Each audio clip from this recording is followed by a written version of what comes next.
So welcome to May the 4th.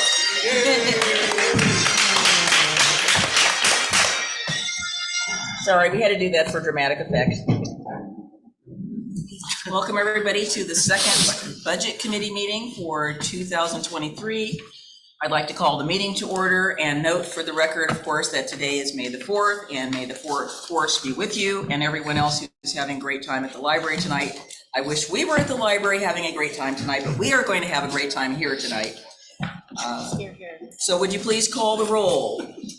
Committee member Rocky Smith. Here. Committee member Mike Mitchell. Here. Committee member Casey Flush. Here. Committee member Kyle Arnhart is excused, as is committee member Lori Ariniello.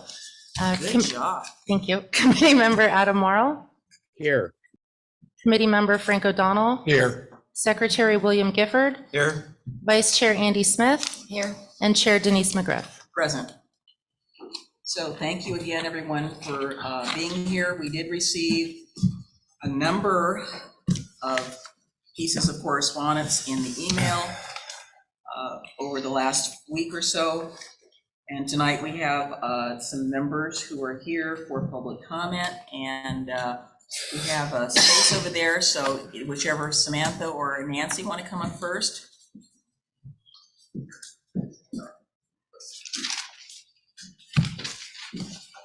And thank you so much for taking your time to come. I'm going to read my thing so I stay under 3 minutes. I see that. My name's Nancy Broshot. I am the chair of the Natural Resources Committee, but I'm here tonight as a citizen of Oregon City. I've lived in my house in the Laughlin District for over 40 years now. So I'm disappointed that Oregon City has not included a city forester in the budget proposal. Many of us have been advocating strongly for such a position. The city's goal 7 is to protect and preserve our environmental and natural resources for a healthy, sustainable community. Protecting the tree canopy of Oregon City is a crucial part of that goal. Trees are necessary to mitigate climate change by absorbing greenhouse gases and storing carbon, as well as providing shade on hot days, which helps reduce the temperatures. We are a tree city, but we have no idea how many trees we currently have, what species they are, what condition they're in, or how many have been lost in recent years. We need an inventory of our trees in order to protect them. A city forester would direct such a task, which is too complicated to be done by volunteers, and we did look into doing that. A city forester would be qualified to determine tree health, which would save many trees from being unnecessarily cut down. Such a person would also monitor for forest pests such as the emerald ash borer that are in Forest Grove, and they're going to be here soon. Knowing how many trees we currently have combined with their state of health will help tell us the status of our city's canopy. Right now, that's unknown. Our Public Works Department would benefit from having a person knowledgeable about trees and tree health. At present, their staff are tasked with determining if trees need to be removed, but lack the training that allows them to make those decisions with certainty. No one's job description is to monitor our tree canopy, and the staff all have other priorities. Thus, trees are really only addressed during emergencies. Having a city forester would really show the community that Oregon City really cares about its trees. I strongly urge the city to include funding for this vital position in this current budget. Thank you. Thank you.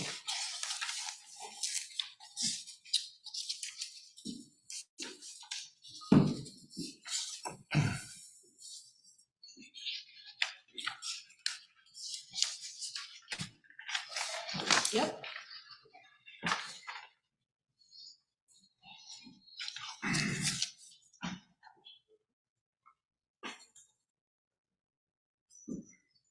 Hello, I'm Samantha Wolf. I'm Vice Chair of the Natural Resources Committee and citizen of Oregon City. I've lived in my house on Barclay Hills Drive since 2016. But I'm here today as a public citizen to also advocate for a forester for Oregon City. As someone with a background in forestry and urban forestry in particular, I see the need all over the city. If we look at trees not as a aesthetic, but as a green infrastructure, We value good infrastructure to provide the benefits for all the community, just like we provide sidewalks, sewers, and utilities. Trees provide similar utility to our citizens that deserve a licensed professional providing adequate decision-making for the care and maintenance of that infrastructure. So if you look at trees as infrastructure in that way, you want that licensed professional making that critical decision of when and where maintenance occurs, so that the investment that goes into each tree is maximized over its lifetime. If you don't care for your sewers and you don't care for your utilities, you're going to see extra spending. You're going to see unnecessary decision-making going on and inefficiencies occurring. So with a licensed professional such as a forester making those decisions, you're making sure that all the decisions that go into tree care are conducted efficiently, effectively, and maximize your return on investment for each tree. That's all I got. Thank you very much. Again, we really appreciate it. All right.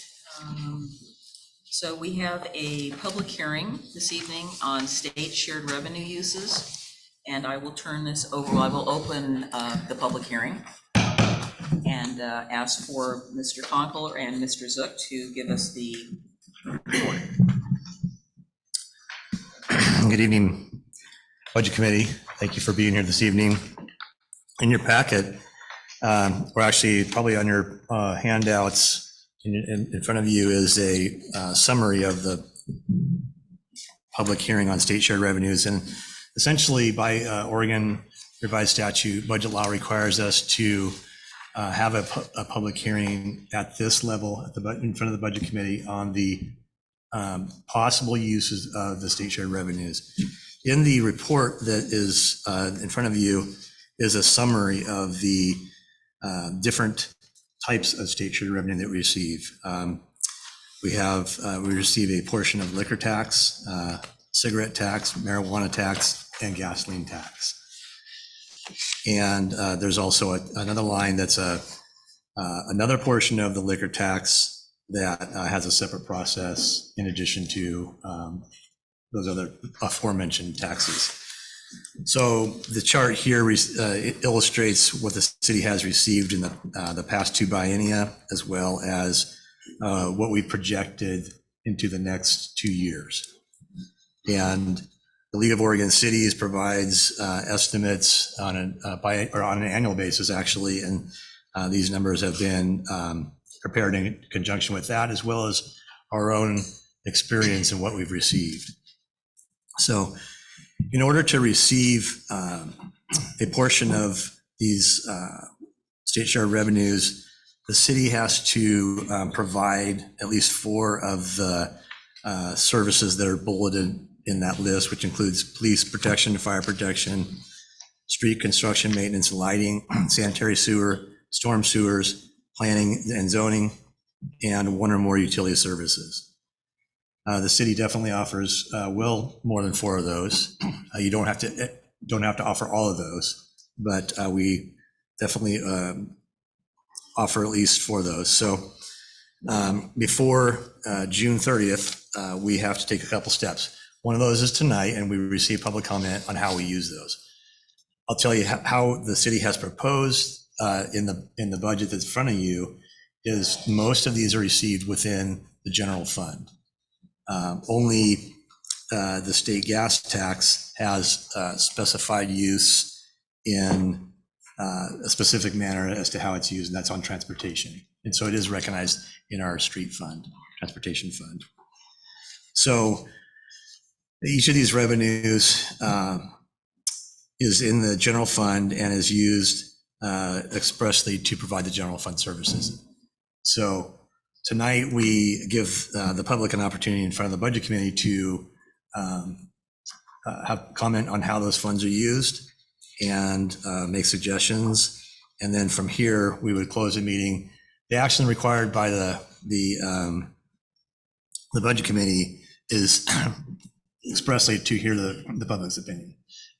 When you come to the general fund or the transportation fund, you'll have the opportunity in your deliberations to decide if you want to, how you want to respond to the public comment. Again, the city has proposed a particular use, and essentially those funds are fungible with other property tax, and they're not, again, expressly put towards a specific use. When we get to that section of the general fund, we'll talk more about some of the history of how Oregon City has used it.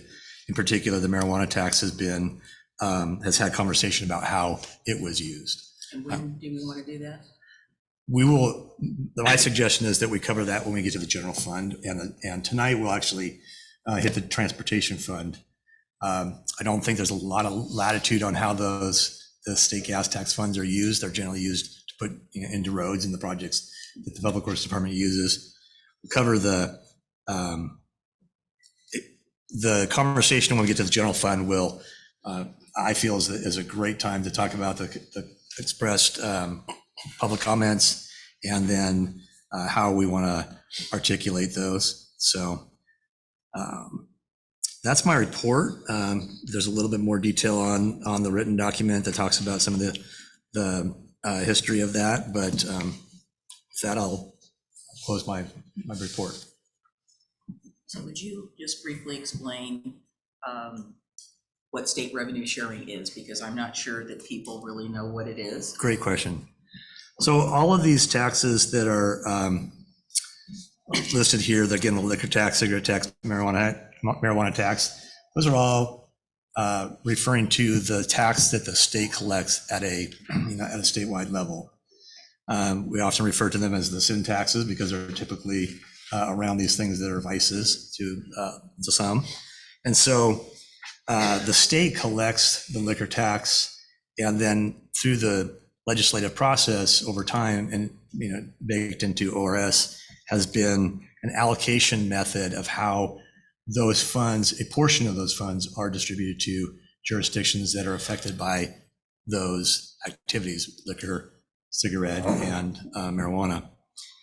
What's that distribution based on? Population, usage, number of dispensaries, what? That's a good question. It's actually depending on the tax. There is some population-based distribution, and then some of the, like the marijuana tax, does have an additional piece where if you are a city that has not banned marijuana activity, whether it's production, retail, wholesale, in your community, then you can participate in the state shared revenues.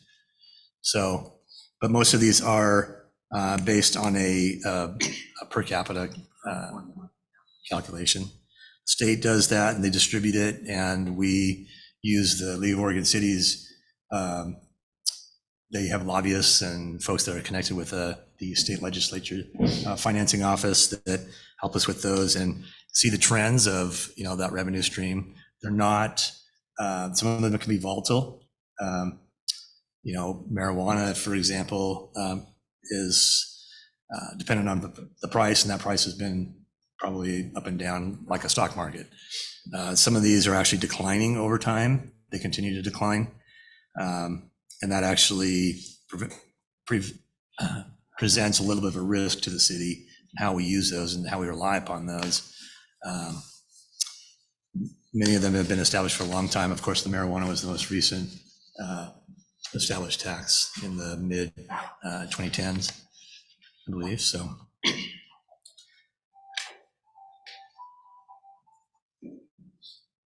Are there any questions?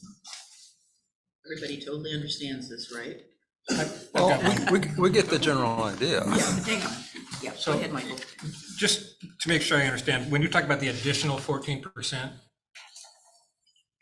is that included in these numbers that we see here? Right.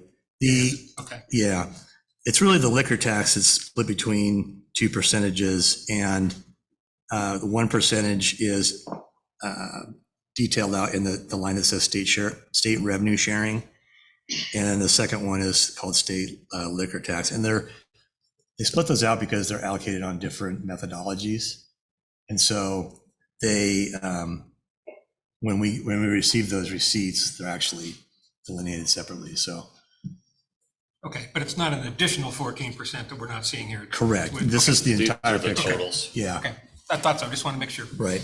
And is that actual or is that we're projecting? For the proposed budget is a Also projection. projection. Yeah, Because I mean, we don't know exactly what that's going to be until it actually comes in. right, right. Like I said, some of these are more consistently trending downward over the last 20 years I've been doing this. The marijuana tax has been part of the environment of the marijuana tax is a portion of this. Actually, I should clarify that the city of Oregon City has two marijuana taxes it collects. One, it collects from its local taxation that the state actually collects for us. They actually do that in conjunction with their own tax, and then they give us a portion of, they give us our 3%. The state tax is a separate portion that goes through the allocation process. That revenue stream was affected most recently by measure, was it 110? 110, yes. That reallocated and actually capped the amount that is allocated through the state revenue sharing program. So the city is actually getting about a third to a quarter of what it used to get Because due to of the that change, redistribution of yes. that I think revenue to. I asked Mr. Conkle to reiterate that very clearly last time, and so we will reiterate it again. Because it is a critical piece of information. To be clear, though, the local revenue, the local marijuana tax is not included on this piece of paper. Just state. We don't, this is all about state revenue sharing, so. Yeah, I know that from just reading, the market has been saturated for that particular commodity. And people are, the price of, the state just raised the cigarette tax again last year. So that is decreasing because less people are smoking or they're doing something else. But yeah, just looking at that across the board, it's definitely gone down.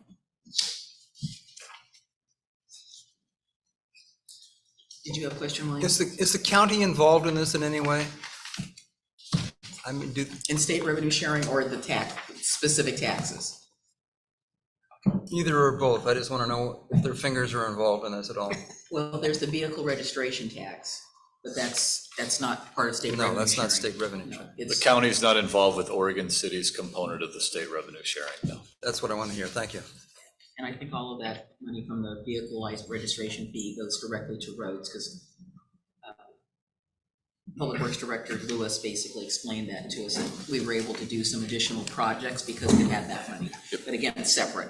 And I know that gasoline use has gone down with the advent of the EVs, Yes. and the state does have an alternate method of collecting taxes for those who are driving electric vehicles. And I'm wondering, do we get any money off of that? What we get from the state is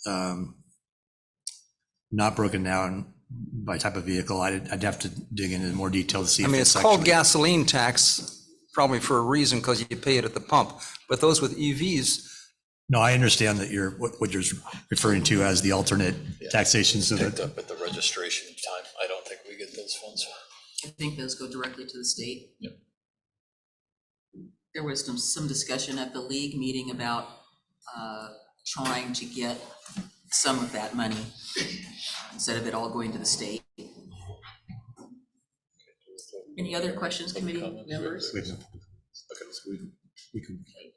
Next step? Well, at this point, I think we have no public comment Yeah, I signed up think for. So, Not for this particular Right. thing. We did get I think most of the requests regarding what to do with some of the state revenue sharing money. And unless there's something new that I don't hear, or the committee hears, that we will do. Is there any deliberation we need to do, or do we close the public hearing and hold this over to when we're going to do the rest of this as you specified in here? you would close this public hearing tonight, and that this would be the end of the state shared revenue public hearing. You would have met your obligation as a budget committee to hold that public hearing. The deliberation is at the discretion of the budget committee. There's no other obligation to meet the requirement. we'll come back after this budget is approved. The commission itself, the governing body, will have another public hearing. So, Commissioner Morrow, did you have anything you wanted to add on the state revenue sharing? I just want to make sure that you know I'm seeing you, so, okay. So we will close the public hearing on the state revenues, on state shared revenues. All right, so our next task is to start the budget deliberations, and it's review of the pros budget by section. So I will turn that back over to our staff.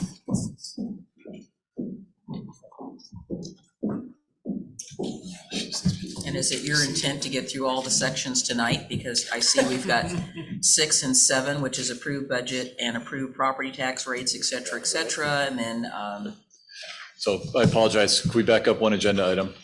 I was just saying this is what's after that, so. No, yeah. I'm sorry. Yeah, that's okay. On the state shared revenues, Yes. we should have requested that the committee make a move to receive the funds. Yeah, that's what I'm. Okay, well, that's why I was asking, is there anything, I was reading your thing here. yeah, my bad. So, all right, so let's reopen that public hearing. And we are being required to receive those funds. So may I have a motion, please? Motion to receive the funds. Second. It's been moved and seconded that we are eligible to receive a certain portion of state revenue share funding for fuel taxes, cigarette taxes, marijuana taxes, and cities 20% of the future, whatever that is, liquor, OLCC's net revenues. Okay, roll call. Committee members Rocky Smith, Aye. committee member Mike Mitchell, Aye. committee member Casey Flesh, Aye. committee member Adam Morrow, Aye. committee member Frank O'Donnell, Aye. secretary William Gifford, Aye. vice chair Andy Smith, Aye. and chair Denise McGriff. Aye. Motion passes. So we write this up, we send that to them saying we have done what we're supposed to do. Well, we'll bring it back to the city commission Well, as yeah, well. but I mean, Yep, at least at that point. point, yes. Correct. So I'm assuming the state wants some sort of record of what we've done along the way so that they know that we did everything we're supposed to be doing. In the resolution that Yeah. is presented in front of the commission, it will state that we've had both hearings. Right, and that the budget And- committee approved, blah, blah, blah. Okay. All righty. So let's go to item number 5. All right. Thank you. Good evening, Budget Committee members. So our second night of hearings. So on the first night, we took public testimony, and then I presented the budget message. Conclusion of that meeting, as everyone I'm sure remembers, was to start with the easy sections. So we took a shot at what we thought the easy sections were. So if you will, please turn to page 95, and we'll start there. So while you're turning to page 95, we did also provide 2 additional documents at the table for you in response to questions from our last meeting. The first one is 8.5 by the longer one, 16. 95 is engineering. Yes, ma'am. Okay, I would have just said turn to that tab. And it says, it's scenario number 1, inflationary increase 3%. So this is what we have budgeted as it relates to the library fund for the expenditures related to the ending fund balance from the monies received within the library district. So there was some discussion previously of, we have approximately 10 years left on the debt that we're paying down. There were discussions about, there were public comments concerning number of staff, full-time FTE, non-benefited employees. So in the discussions in preparation for this budget was a discussion to use up the reserves quicker. So we've created a scenario where we started to use those reserves at a quicker rate, maintaining, much like we had the discussion about the general fund of why we need 2 months reserves to cover our operating costs. We have a similar situation in the library. So when the library district funds come in relative to what we need to operate, we've calculated we need approximately 52%. So what this is showing is at 6 years, we start to hit that 52% minimum that we need for an operating reserve within that fund. So this was the documentation for what we did when we created the budget. So I'm just providing this for you tonight in response to the question. I anticipate we'll have further discussions about this when we get to the library fund, which is in the general fund. So that's to come. The second piece of paper before you is we prepared the Oregon City property tax rate levy history. So it's two-sided. On page 1, it shows the Oregon City tax rate history going back to 89.90 and how that tax rate has fluctuated. And you'll notice 1 asterisk and 2 asterisk, and it's the history of some of the decisions that were made that had impacted the tax rate at that time, or commitments that were made, whether around the fire annexation or the addition of additional police officers. So that's the first page. On the page 2 of 2 is the impact associated with the incremental tax rate increase. So obviously the top line is a 0.00 increase. It shows our current tax rate. What's the taxable assessed value? So then the next line down would show, for example, what a nickel creates. If you go over 4 columns, you have added tax levy, approximately $192,000 created with a 5-cent tax increase. And then on the far right side, we gave estimates related to the taxable assessed value, which is different than the real market value. So in Oregon City, probably 99.999%, your real market value is going to be higher than your tax assessed value, which is capped at 3% a year from measures 5 and 50. The very last column is the taxable assessed value of a $500,000 home, showing the impact of a nickel, a dime through the maximum rate that could be applied. So this was in response to some of the discussion at our last meeting. Are there any questions? What's the difference between gross and net, and why does it happen? I mean, You got that one? Just make sure you speak up. These are not for amplification, so we just want to make sure the audience can hear. thanks for listening. The gross tax levy represents what the assessor actually levies. The net is what we anticipate receiving. We don't receive Got it. 100% of it because they're allowable discounts, and then there's an estimate for uncollectible. So this is essentially what we anticipate receiving in the first year. It's about 95%. The uncollectible amount does catch up over time, sometimes a year or two, sometimes 20 years. But this is this net is what we would expect to incur in the first year of collection. Are these figures annual or for the biennium, the added tax levy? Annual. Annual. 1 year. Okay. Yeah, the column that says tax assessed value, we chose the tax assessed value that we know most recently from this 22-23 fiscal year. And so that is the annual.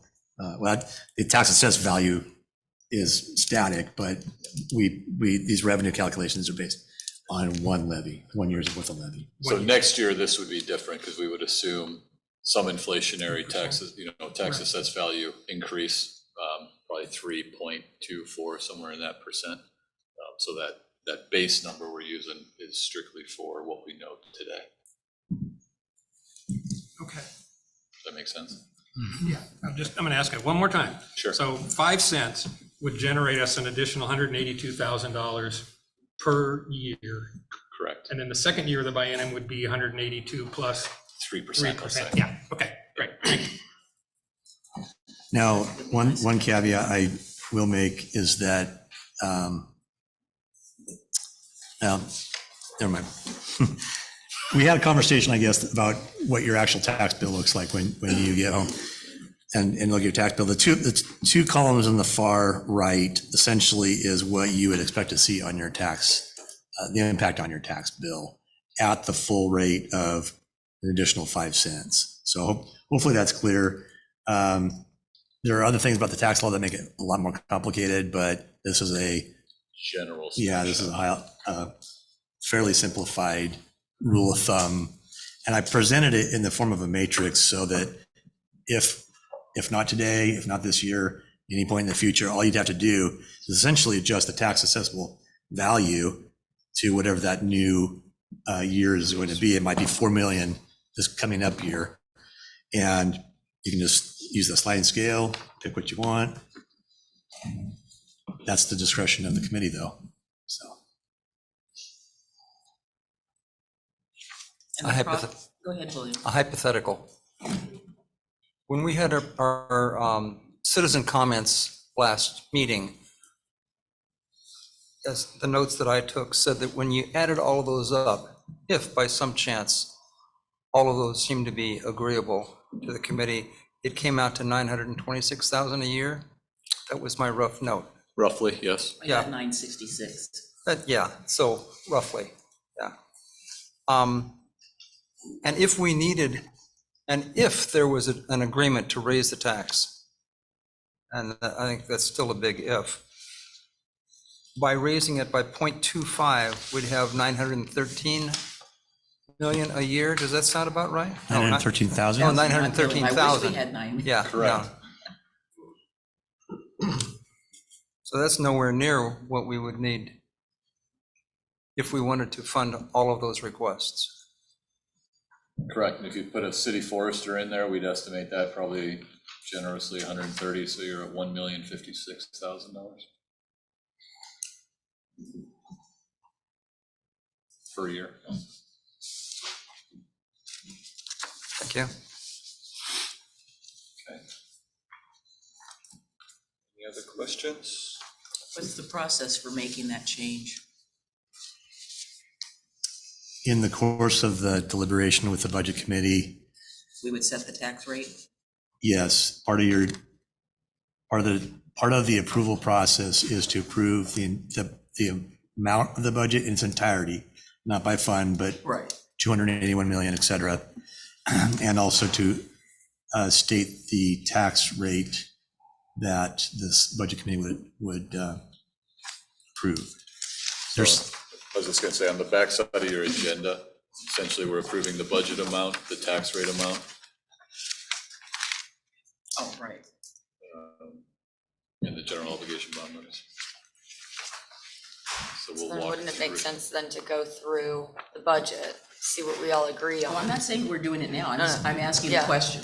Okay, I just want, I want to as be, we're going through, then we can see where we end up and what we need and what yeah, exactly. number on a tax rate would make sense. Exactly.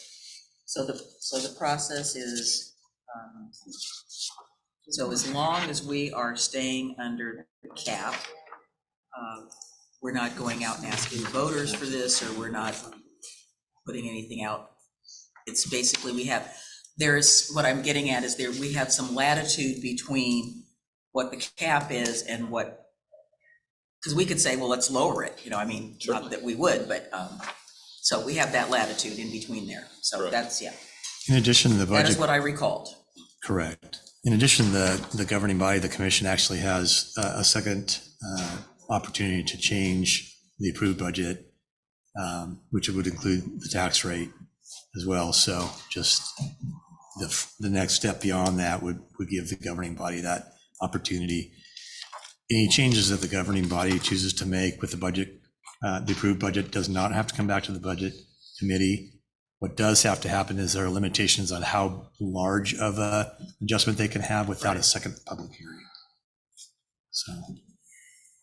So my maybe hopefully last question is, what information do we get from the county assessor? I'm assuming they make some sort of projections about possible collections, what they're not going to be able to collect. As you also mentioned, there, discounts. So when I pay my taxes, I try to get them in on time, so I get that little reduction in it, so that I don't have to pay the full freight, but pay on time, you get rewarded. So there's those sorts of things go into this. Yes. So I'm assuming, so what, when do they start giving us some idea of what they think is out there in the landscape? They've already started that process? Yeah, I'm they've given assuming. us, fortunately, it's county by county. Clackamas County does a really great job of providing those estimates. Not every county in Oregon is required to do that, in my experience with other counties in rural parts of the state. So the assessor's office, historically in Clackamas County, has done that and given us a range with a caveat that Sure. mileage may vary. Yes. Of course, growth, the big variable is growth in your city. If you are in a landlocked city and you're built out, then you will not see a lot of growth, and you'll be subject to basically the statutory 3% increase, depending on, again, other variables. But for us, as Tony mentioned, it's not necessarily tied to inflation, but it is tied to growth, and then any sort of adjustments that would occur through additional development, whatever the tax assessor's office and their appraisers come up with. There's also an additional portion that the state does at the central level for businesses. That's a kind of a black box that Sure. that information gets pushed to the assessor. But yeah, so we've taken their recommendations into account on this and gone from there. So. Yeah, so if we're like, River Grove or Johnson City, it's going to be pretty minimal. If you're Happy Valley, it's probably going to be a little over the top. We're probably somewhere in the, in the mid-range in terms of jurisdictions. So it, like you said, it depends on what's going on with that particular, community. So, all right. So let's get to page 95. All right, thank you. Jacob, Thank can you. you bring up the PowerPoint, please?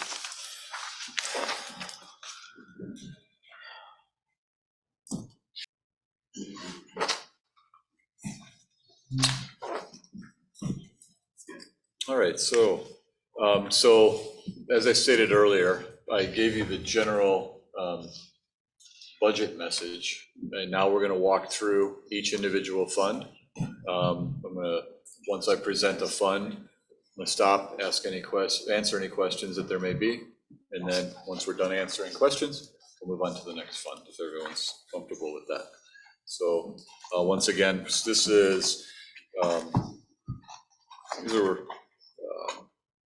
primarily what we would consider dedicated versus the discretionary funds that we were talking about at the last meeting. So the engineering is responsible for the planning, design, construction, and database mapping of Oregon City public infrastructure, including capital improvement projects, development projects, and asset management. The lag in project timing through the land use process is expected to linger into the second year of the biennium. So as you can imagine with the land use process, someone comes in, wants to develop, goes through land use, gets their land use approval, then they move into engineering for design, engineering, construction. Then they move into building, where they actually break ground, pour foundation, build the building. So you can, as you can imagine, getting through that process. So when something actually comes in the door, it takes, a year and a half to get to the point where engineering is starting to work on it or receiving the funds associated with the actual construction that happens in the ground. As such, charges for engineering services such as development review fees have been proposed at approximately 93% of the previous biennium. So this is really made up of our development engineers. So we have personal services for staff, materials and services, transfers out, and a contingency.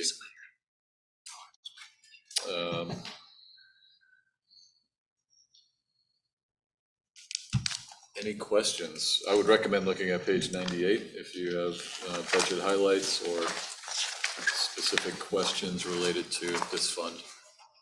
I'm also going to ask John to come on up just in case there are questions that are more specific as we get into the more detailed funds. What's the staff? I mean, how many FTEs do we have in engineering? Yeah, look at this. The FTE, I'm going to refer us to the back of the budget document where under personnel, I don't know it off the top of my head, but on page, you have no, we're looking at page 137.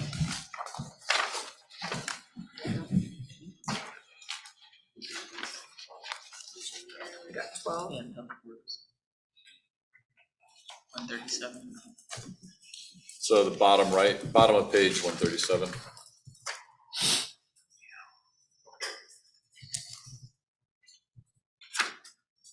So So what you're generally saying is that the funds that are in this, that come into this department are generally, as you said, X happens, Y happens, it's down here, it's not, they're not getting them up right up front. No, not, the significant portion of their funds come when it is time for grading, erosion control. So do we divvy up any of the pre-app by department? I believe there's a slight breakdown in the pre-app. Okay. That's what I kind of was remembering, so, Yeah. okay. Mhm. Pre-app funds are relatively insignificant. Right, they in are. the grand total. Yeah. The reason that I asked about FTEs was that if there's the reduction of, what, 7%? It's gone down to 93%. I'm just wondering if there's going to be some sort of a corresponding adjustment to the FTEs. No, there's not. We're still in this. We've traditionally included approximately $100,000 general fund transfer over. It's not, because of the size of our departments, it's not just strictly development. They do work for other utilities. So, so there is crossover work. So it's not as if 100% of the FTEs are tied directly to private development and fees that come in the door. We utilize our staff across both doing the private design review, but then also helping with the capacity on delivering public projects as well. Probably too much to ask that you could ask to find out how that's distributed. I'm just wondering what percentage of the staff is really working on engineering. This entire staff is working on engineering. But some of their time is spent on other activities, I understood. But it's engineering. Engineering. It's other engineering work. departments. Could be engineering for sewer or sanitary or whatever, Okay. instead of just development. It's all engineering, correct? Correct. Right. Let me expand on that. Is that enough? I've got a question. So when I look at page 98, I see some market changes in specific categories. Under materials and services from the previous biennium, down 150,000. In internal service charges, up 100,000. And transfers out changes down about 140,000. Can you just give us a brief explanation on why those market swings? Transfers out is because the First Street facility is completed. Is that correct? The first what? First Street. Oh, First Street, First Street, okay. so- So like you said, the first facility was complete, that's okay. So when we were funding First Street, we were pulling from multiple funds because all of those funds are utilizing that facility. So that represents the decrease in the transfer out. Okay. Okay. And then internal service charges. So as we've progressed from budget to budget, we've focused on more equitably distributing the general government costs and services that are provided from HR, from my office, from finance, from IT. So as those budgets have grown or changed, we've also been looking at the methodology to ensure that we're equitably applying that across all the funds. So in this instance, some of the changes that we've made, we've hired the IT director, and so that gets distributed across all the other funds. We've also looked at my position as the assistant city, or as the city manager. In this proposed budget, we included an assistant city manager based on discussions previously. And those are the change was those are now allocated across multiple funds rather than just coming from the general fund due to the nature of the services that are provided. So those increases are going to be associated from adding positions that should be allocated across the entire city because of the nature of the work that is done, and then adding FTE that went into that total pie that gets distributed. Does that make sense? Sure. And then I'll ask two questions. The professional and technical services is way down, and that is because? That's because that's where we carry a lot of our miscellaneous services for hiring a professional, whether it be an auditor or our legal fees or consultant services. So it's kind of, if we see that need on the horizon, we plug in a placeholder for it. And in this budget year, we're seeing less of that. So this doesn't really free up money. This probably redistributes money within the budget elsewhere. We should see corresponding increases or decreases elsewhere as tasks are assigned elsewhere. Is that Yes. a correct assumption? Okay. And this, Yeah, on page 98, under budget highlights, the second paragraph, there's a sentence there that I don't understand what it. Yeah, this page got a little messy. Yeah, so this fund, what should that, Under budget highlights, second paragraph, it starts this fund. This fund also receives revenue, general fund revenue through a transfer in the total amount of, and it's not 395, it's 100,000. In order to support some of the staffing and services necessary to manage the rights of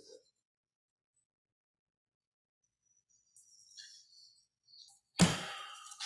And then there's that the 110, 50, and 30 doesn't add up to 250. Right. So that civil engineering line item should say 90. It's actually 110, 50, 90, 250 to match the table above. say that again? On the right side, Yeah, it yeah. says professional and technical services, legal 110, audit 50, civil engineer says at least 30, I've marked over it. It should be 90. That's what actually adds up to the 250.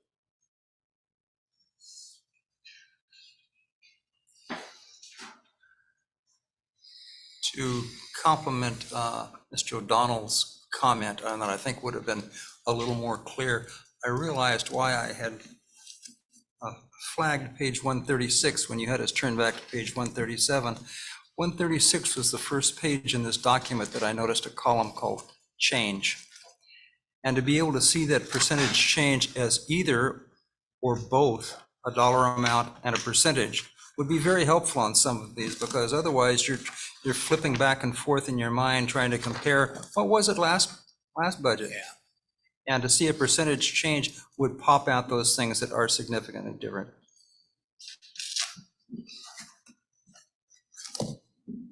Just a comment.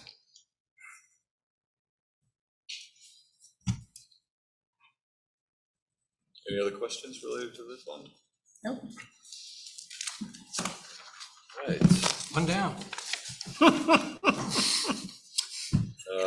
99 through 102, so we're moving to the transportation fund. I'd recommend focusing probably on page 101, which are the expenditures, revenues, as well as the budget highlights. The transportation fund accounts for two organizational units, transportation and pavement maintenance. General transportation expenditures include staffing and materials and services for general maintenance and construction, funded by gas tax revenues and Clackamas County vehicle registration fees. The pavement maintenance fees fund that funds the annual pavement repair and roadway reconstruction contracts. These revenues and expenses are kept segregated for accountability. Materials and services include the pavement maintenance program, which includes $1.7 million of contracted services and materials. It also contains a little over $388,000 for running the elevator, which is funded by a transfer from the general fund. Capital outlay includes $1.5 million for the Highway 213 and Beaver Creek Road right turn lane, $600,000 for the quiet zone improvements, $5.26 million for roadway reconstruction, and $492,000 for Maple Lane roundabout cost sharing agreements. So once again, we have the general personal services and material services on page 101. We also have an additional list of capital projects on page 149, if you're interested in the specific capital projects.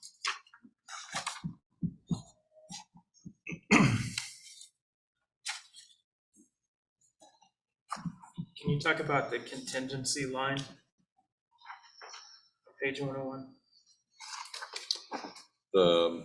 Sure, the 1.3, then the 1.3 million, then 639,700. Yeah. What would you like to know about that? Well, there was 0 there actual before, and now we're going to $1.4 million. You got that? We never spend money out of contingency. Contingency is strictly a budgetary term that we allocate as a reserve. If we ever need to use contingency, we'll do a budget amendment, not we will present to the governing body a budget amendment. And so then the contingency would go down and the actual dollars would be spent in the appropriate category. So the actual for contingency is always going to be 0. Got it, thank you. I did mention the $388,300 for running the elevator. That's a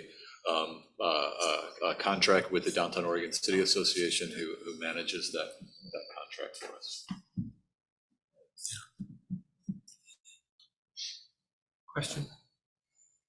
The, what's included under materials and services, special programs, $400,000 for the biennium? What are special programs?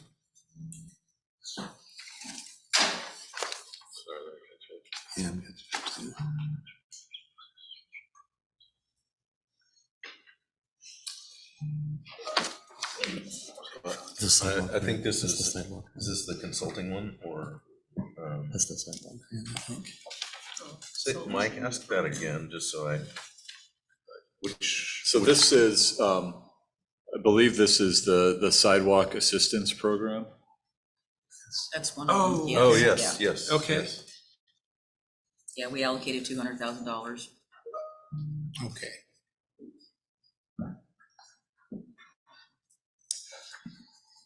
And then on the capital outlay list, 213 Beaver Creek, that's building it, right? Correct. Okay. Well, we're spreading that out. We still, yes, we're moving forward with that, but. Okay, but that's just not, we that's not expect just that- like the engineering work or something, that is to build it. That is to start to build it. We're gonna need to, but, so in the next biennium budget, you're gonna see a request for that project as well. That makes sense? It's a We're gonna get multi-year. started on it. It's a multi-year project, but yes. Okay. That's intended to start building something. And this one is partially transportation, partially SDC, Yes. correct? So you're going to see that same project at 1.5 million again when we get to transportation SDCs. So Okay. we match up funding sources and availability for projects. So this is the construction of the right turn lane onto 213 northbound is partially SDC eligible. So you'll see this same project description under transportation SDCs. It's being matched with transportation funds as well to try to construct that project. Okay. So why are we building that and why isn't the state building it? We don't That's a good own question. Highway 213. Yeah, that's a good No, but it question, does impact our community. Well, yes, totally. I understand that. What are they contributing? Nothing, as I suspect. It's pretty similar to what we did with Myers Road. Yeah. They see it as an internal road connection to their interstate system. They prefer it not be there probably. So, yeah, we will probably see a long list of intersection improvements that go along with that project. So basically, the improvement is primarily on Beaver Creek Road. No, it's an No. acceleration No, lane on actually, 213 and a merge lane, It's so a- that we can have a free flow Yeah, from Beaver Creek onto 213 northbound to alleviate the AM trips. 213 will include an acceleration lane. So, yeah, it's both. It's on Beaver Creek Road, which is a county road, by the way. Right, That's a yes, county I know. I was road. gonna make that point. I was gonna make that Got a point. county in County road. So, yes, I hear you. It's moves a lot of county traffic as well. But I think it's important, I understand, and believe me, it is extremely frustrating for myself and our staff. But these intersections are located inside of our jurisdiction, which means when we do traffic impact analysis for our transportation system plan or for developments that come in, those intersections count as intersections that have to be studied. And if we don't address these issues, the people impacted are our own businesses and our own community members. No one is going to stop any trips outside of these city limits that use that intersection, but we are the ones stuck dealing with it. Believe me, I'm extremely frustrated about this as well, Yes, that's, but our own code will stop us from approving developments in our town. And anything south of here will not be impacted in any way. So if No, we can get ODOT to give us money, it'd be great. I It's know, just very I difficult. wanted to make that point so that the public understands that our obligations, regardless of whether or not the roadway is ours or not, definitely, as you stated, impact our jurisdiction in a very negative way. But we are having to address it so that we're not even further impacted and further negatively impacted by it.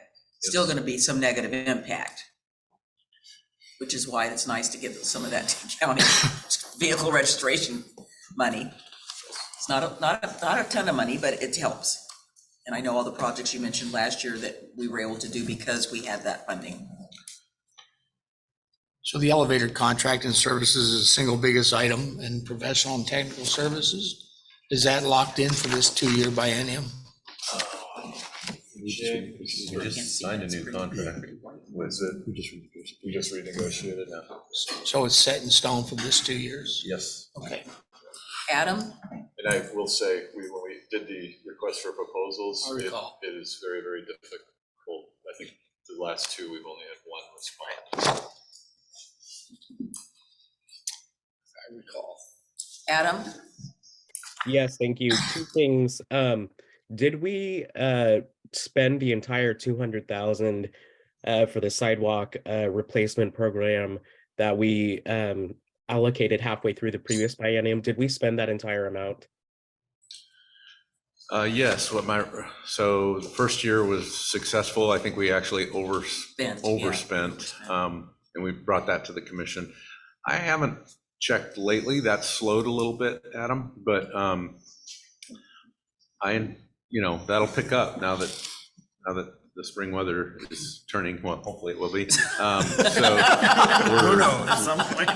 I think that's a good number. That 200,000 seems to be the right place for now. And if we don't spend it, we don't spend it.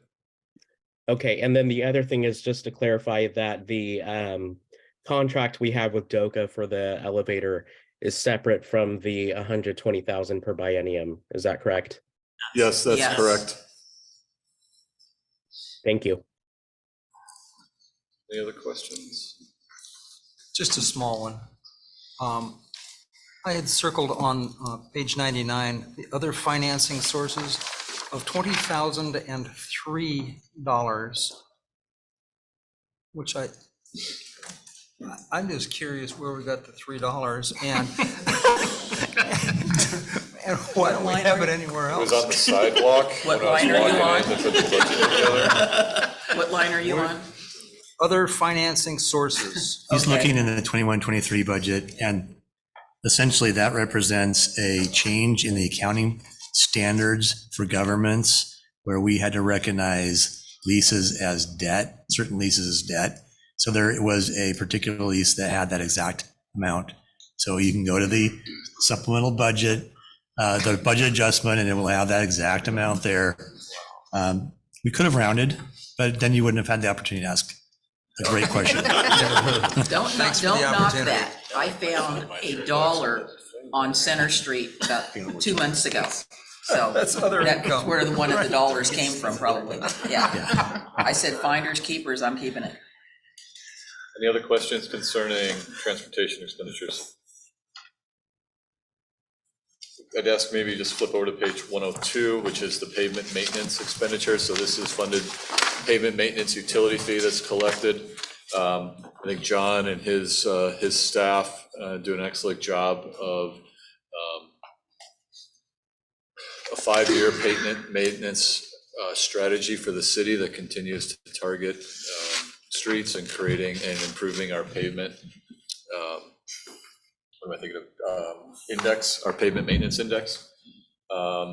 So once again, as those revenues come in, they're putting together programs to get those funds out the door and try to improve our roadways for not only addressing roadways that are in poor condition, but also preventative maintenance. I think I've talked about in the past, one of the best ways that we can protect our investment is to invest in it early so that it expands the length of life of that infrastructure itself. Once a road starts to get water intrusion, cracking, failures below the subsurface, the fixes become exponentially more expensive. So trying to make sure that we keep the cracks sealed, new pavement laid, really does extend the life of that infrastructure investment that we've made. What's our index? Ooh, that's Were good. we shooting for I think we're close to like 75? 70. Yeah, it's been kind of right around that 70, low 70, 71, We're gonna have it 72. evaluated this year. We do it every 3 years, so it's kind of outdated, but as of 3 years ago, it was like a 70. Were we shooting for 75? We'd love to get to 75, so we're always shooting for trying to increase, but we've been holding about the same for the last several budget cycles. And when we developed that PMUF, there was quite a robust process that I'm very proud of what went through to get that fee.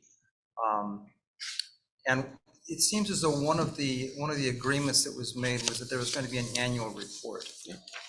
And is that still happening? Yes, it's published. It's on the website. It's easily found on the website. So, But that's not as a presentation to the commission anymore. I just don't. I don't remember- believe we've done a presentation on it. I don't remember a presentation, a formal presentation on that anymore. No. Might be something to reconsider. That's So up you to the might want to commission. answer where the vehicle registration money that we get, the allocation we get from Clackamas County, where that goes. That shows up in the transportation revenue. But does it go strictly to pavement management or? No, that money we typically match with an SDC funded Okay. project, because our bigger problem is that we don't have we've got a lot of projects that we could build, but there's an element of that project that's SDC funded. Our problem is we don't have enough gas tax revenue or enough vehicle registration fee to match that. So sometimes we struggle to figure out how to put those together, but vehicle registration fee, we try to save for those kind of projects. And what's the percentage that we get? Cities from the counties overall, I want to say it's, A rough estimate's fine. I mean, it's a good question. I'm just having a hard time. I want to say we get 50% and the county gets 50%, but they use 10% of their 50% to jurisdictional transfers. That's my recollection of that. yeah, I know there was some move afoot to get rid of it, and there was a lot of lobbying going on because jurisdictions were relying on that. Right, any other questions on transportation? Okay, next we'll go to water. So page 103 is the beginning of the water section. The details and budget highlights are on page 106. The Water Utility Division operates and maintains the city's potable water distribution system, including distribution and system maintenance. The source of potable water supply for the city is surface water from the lower Clackamas River, which is drawn and treated by the South Fork Water Board. South Fork is a wholesale water supplier that is equally owned by Oregon City and the city of West Lynn. The proposed budget includes approximately $4.3 million in water purchases from South Fork, an increase in consumption based on the prior biennium and a 4% annual rate increase, and approximately $2.1 million in capital projects, including pipe replacements and upgrade projects. Additional information is in the water fund is located on pages 103 through 106. And as we move through this, you're also going to hear a term called WIFIA. That's the Water Infrastructure Finance and Innovation Act. So we are currently working to receive approval for that additional funding through that WIFIA program. So I stated the payment for water purchases are approximately $4.3 million. Pipe replacement projects are approximately $2.1 million. Pipe upgrades, including Malala Avenue, Beaver Creek, Fairway Downs, and High School Lane, are $5.2 million. Potential WIFIA support, $2.1 million. And then other projects at approximately $145,000. What does WIFIA stand for again? Water Infrastructure Finance and Innovation Act. I didn't see that in the glossary. Glad you explained that. Program. Does this make sense? Questions? Yeah. You get this big number.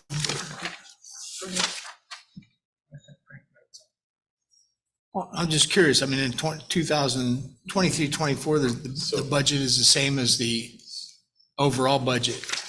So if we, on page 103, Is that your question? If you look at resources, proposed budget for 23, 24 is 8,137,000. Then there's this in the secondary budget in 24, 25 of a lower amount, and then the total budget is identical to the first number Yeah. stated. I can explain that. Because we're on a 2-year budget, we really only have one beginning fund balance and one ending fund balance. For the biennium, for the 2 years, the beginning fund balance is always going to be what occurred on July 1st, 2023. So it's not this line is one of the only 2 places that it's not an addition of those 2 columns. It's really only for the 2-year period, you're going to take the beginning of the first year, and at the end of the 2-year period, your ending fund balance or your contingency is going to be what remains at the end of the second year, not a combination of the 2 years. It's simply a math issue. Okay. But it does, I'm glad you brought the question up, because it can add some confusion. It makes a little bit of programming work in the Excel. So. Question, on page 103 on that, on the resources in the 2021-23 amended budget, intergovernmental 5,000,006. What was that? That was the portion of the American Rescue Plan Act dollars that was allocated by the city to water projects. Okay. Thank you. Yes. William? Thank you. In the middle of page 104, on the right column, halfway down, there's an interesting statement talking about under accomplishments. It says initiating the Main Street.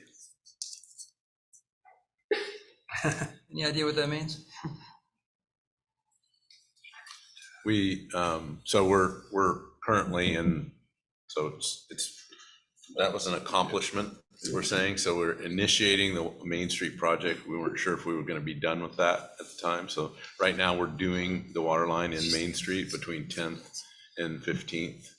So I think this just means we're initiating that particular project, and could have been explained a little bit more. We're basically initiating. Or maybe just the put it in water the past tense, since it's an accomplishment and you initiated it.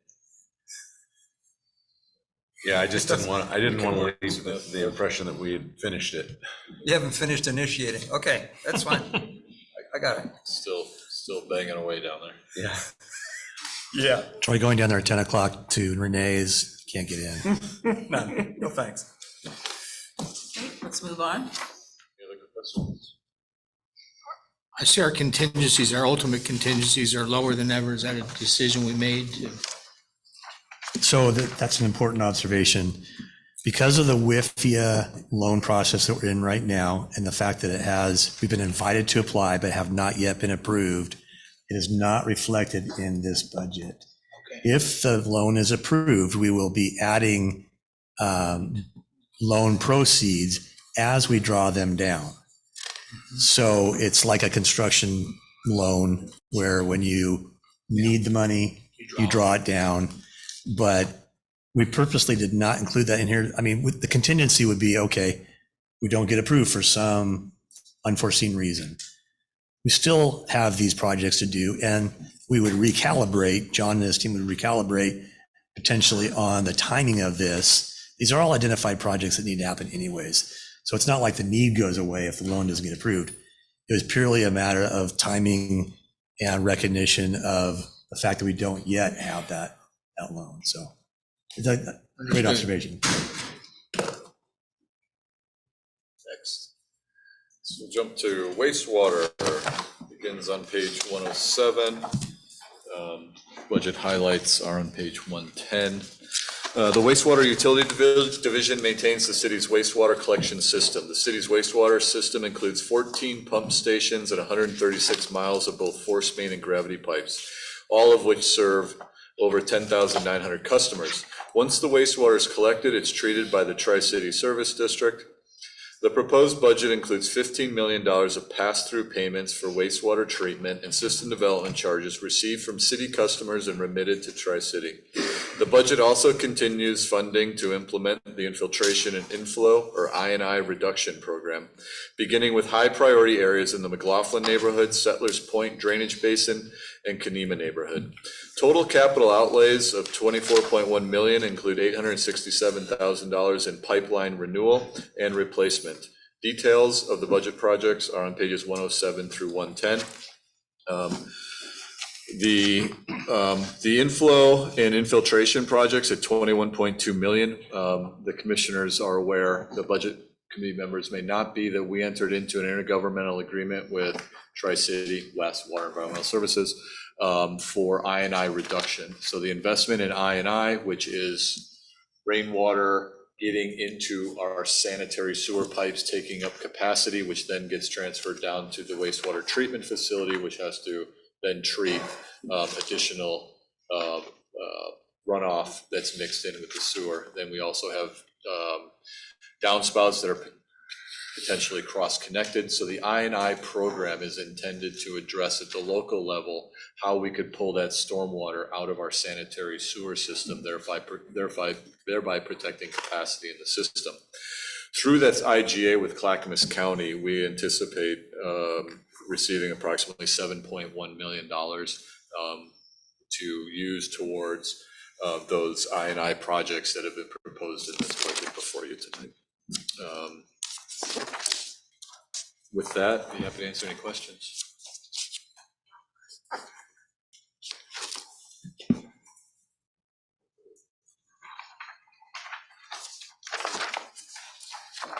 Just for the I&I program to get, I like the fact that you use the word kick the program in here, including funding to kick the city's I&I reduction program into project delivery mode.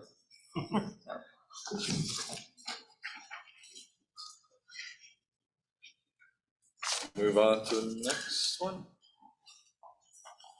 Okay, stormwater, page 111. Specifics of the program are located on page 114. The Stormwater Utility Division maintains the city's stormwater management system, which includes conveyance, flood control, and pollution remediation and reduction. The division just completed its master plan update. A rate study and system development charge analysis was completed to determine the needs of the system. The Rivercrest Neighborhood Stormwater Infrastructure Improvement Project is designed as new construction, with the majority of the construction occurring during the second year of the biennium. Currently, the budget funds outfall rehabilitation at the Barkley Hills Sanitary Sewer Pump Station and Beamer Way outfall. Projects were determined from the outfall assessment. So in this proposal, the capital outlays include $2.7 million for pipe replacement, $375,000 for facility projects. Really one of our smaller funds, but that hopefully through the master plan, rate study, and system development charges, this utility will begin to catch up to the needs that are in our community based on our stormwater infrastructure. Question? And that's reflected in the jumps in materials and services and capital outlay. That would explain that. Now that we're finally got our rates and our SDCs in line with our needs, you'll start to see those revenues pick up quicker than historically.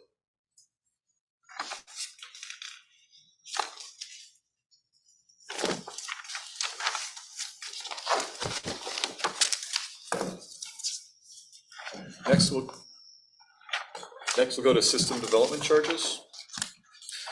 System development charges, or SDCs, are charged as part of the permitting process for new development. The purpose of the charges are to fund future capacity increasing projects as required due to growth. Oregon City imposes and expends system development charges according to Oregon state law. As mentioned previously, funds are maintained separate from each of the 5 divisions collecting SDCs. So on this slide, we see some of the specific larger system development charge related projects that we're looking at. So here's the 50% match for the Highway 213 Beaver Creek Road, the Holcomb Boulevard bike ped improvements for 2.6 million, Beaver Creek Road. What is ARTS again, John?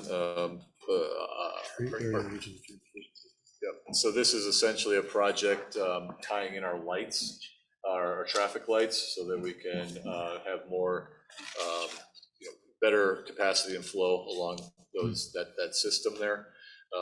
Main Street ADA, American with Disability Act projects. The land acquisition is related to the parks system development charges for potential property in Park Place area, and then water transmission improvements for $2.7 million. What does ARTS stand for again?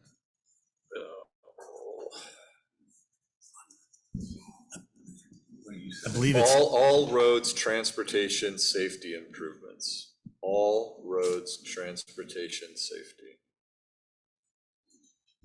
Thank you.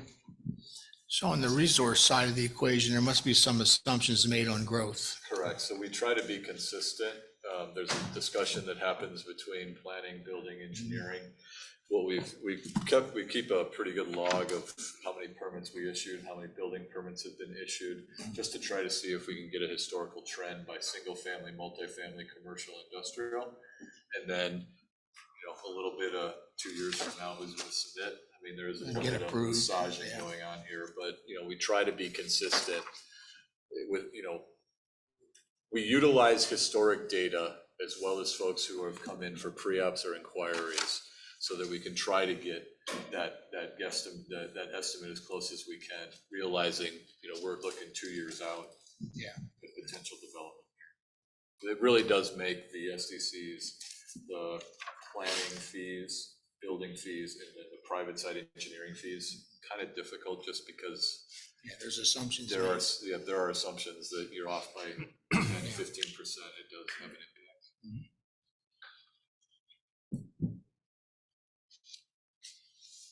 I don't see any other questions.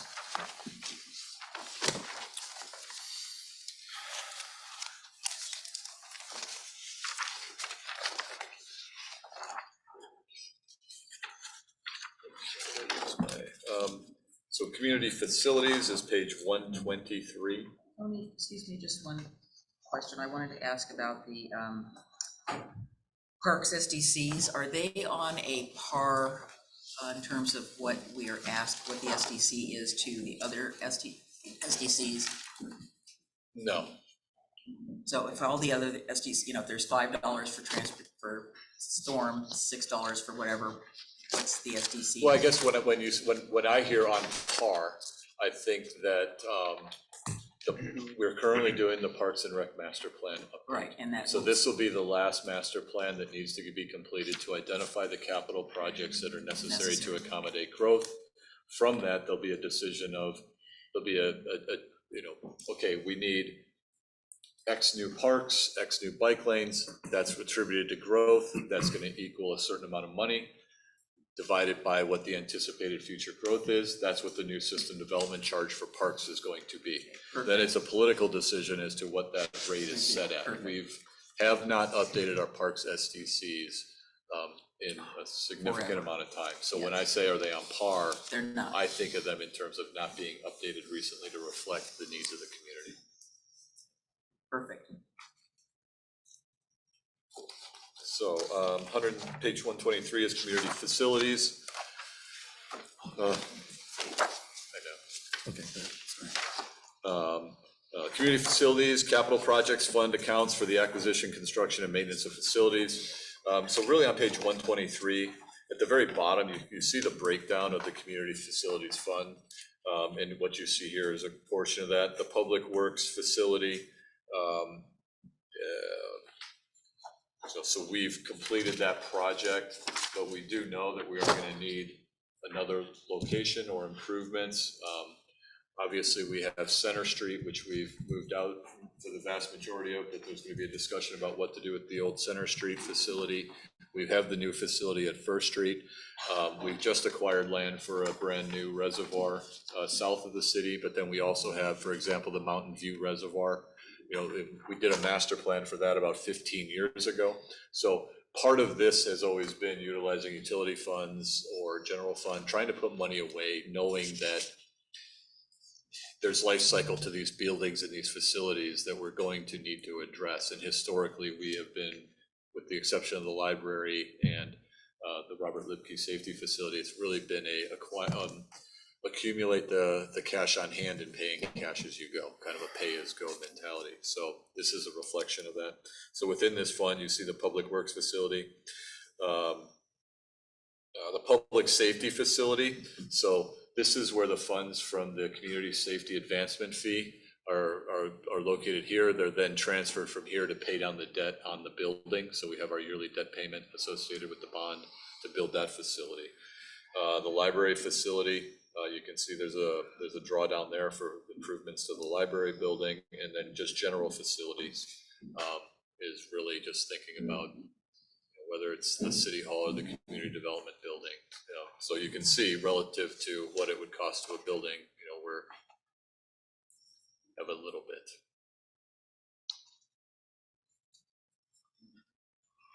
Are we going to expend $580,000 to do some additional improvements to the library facility? Okay, that's great. I'd like to know what that is. Here comes Skip. Sit there. Take right here while John's up here still.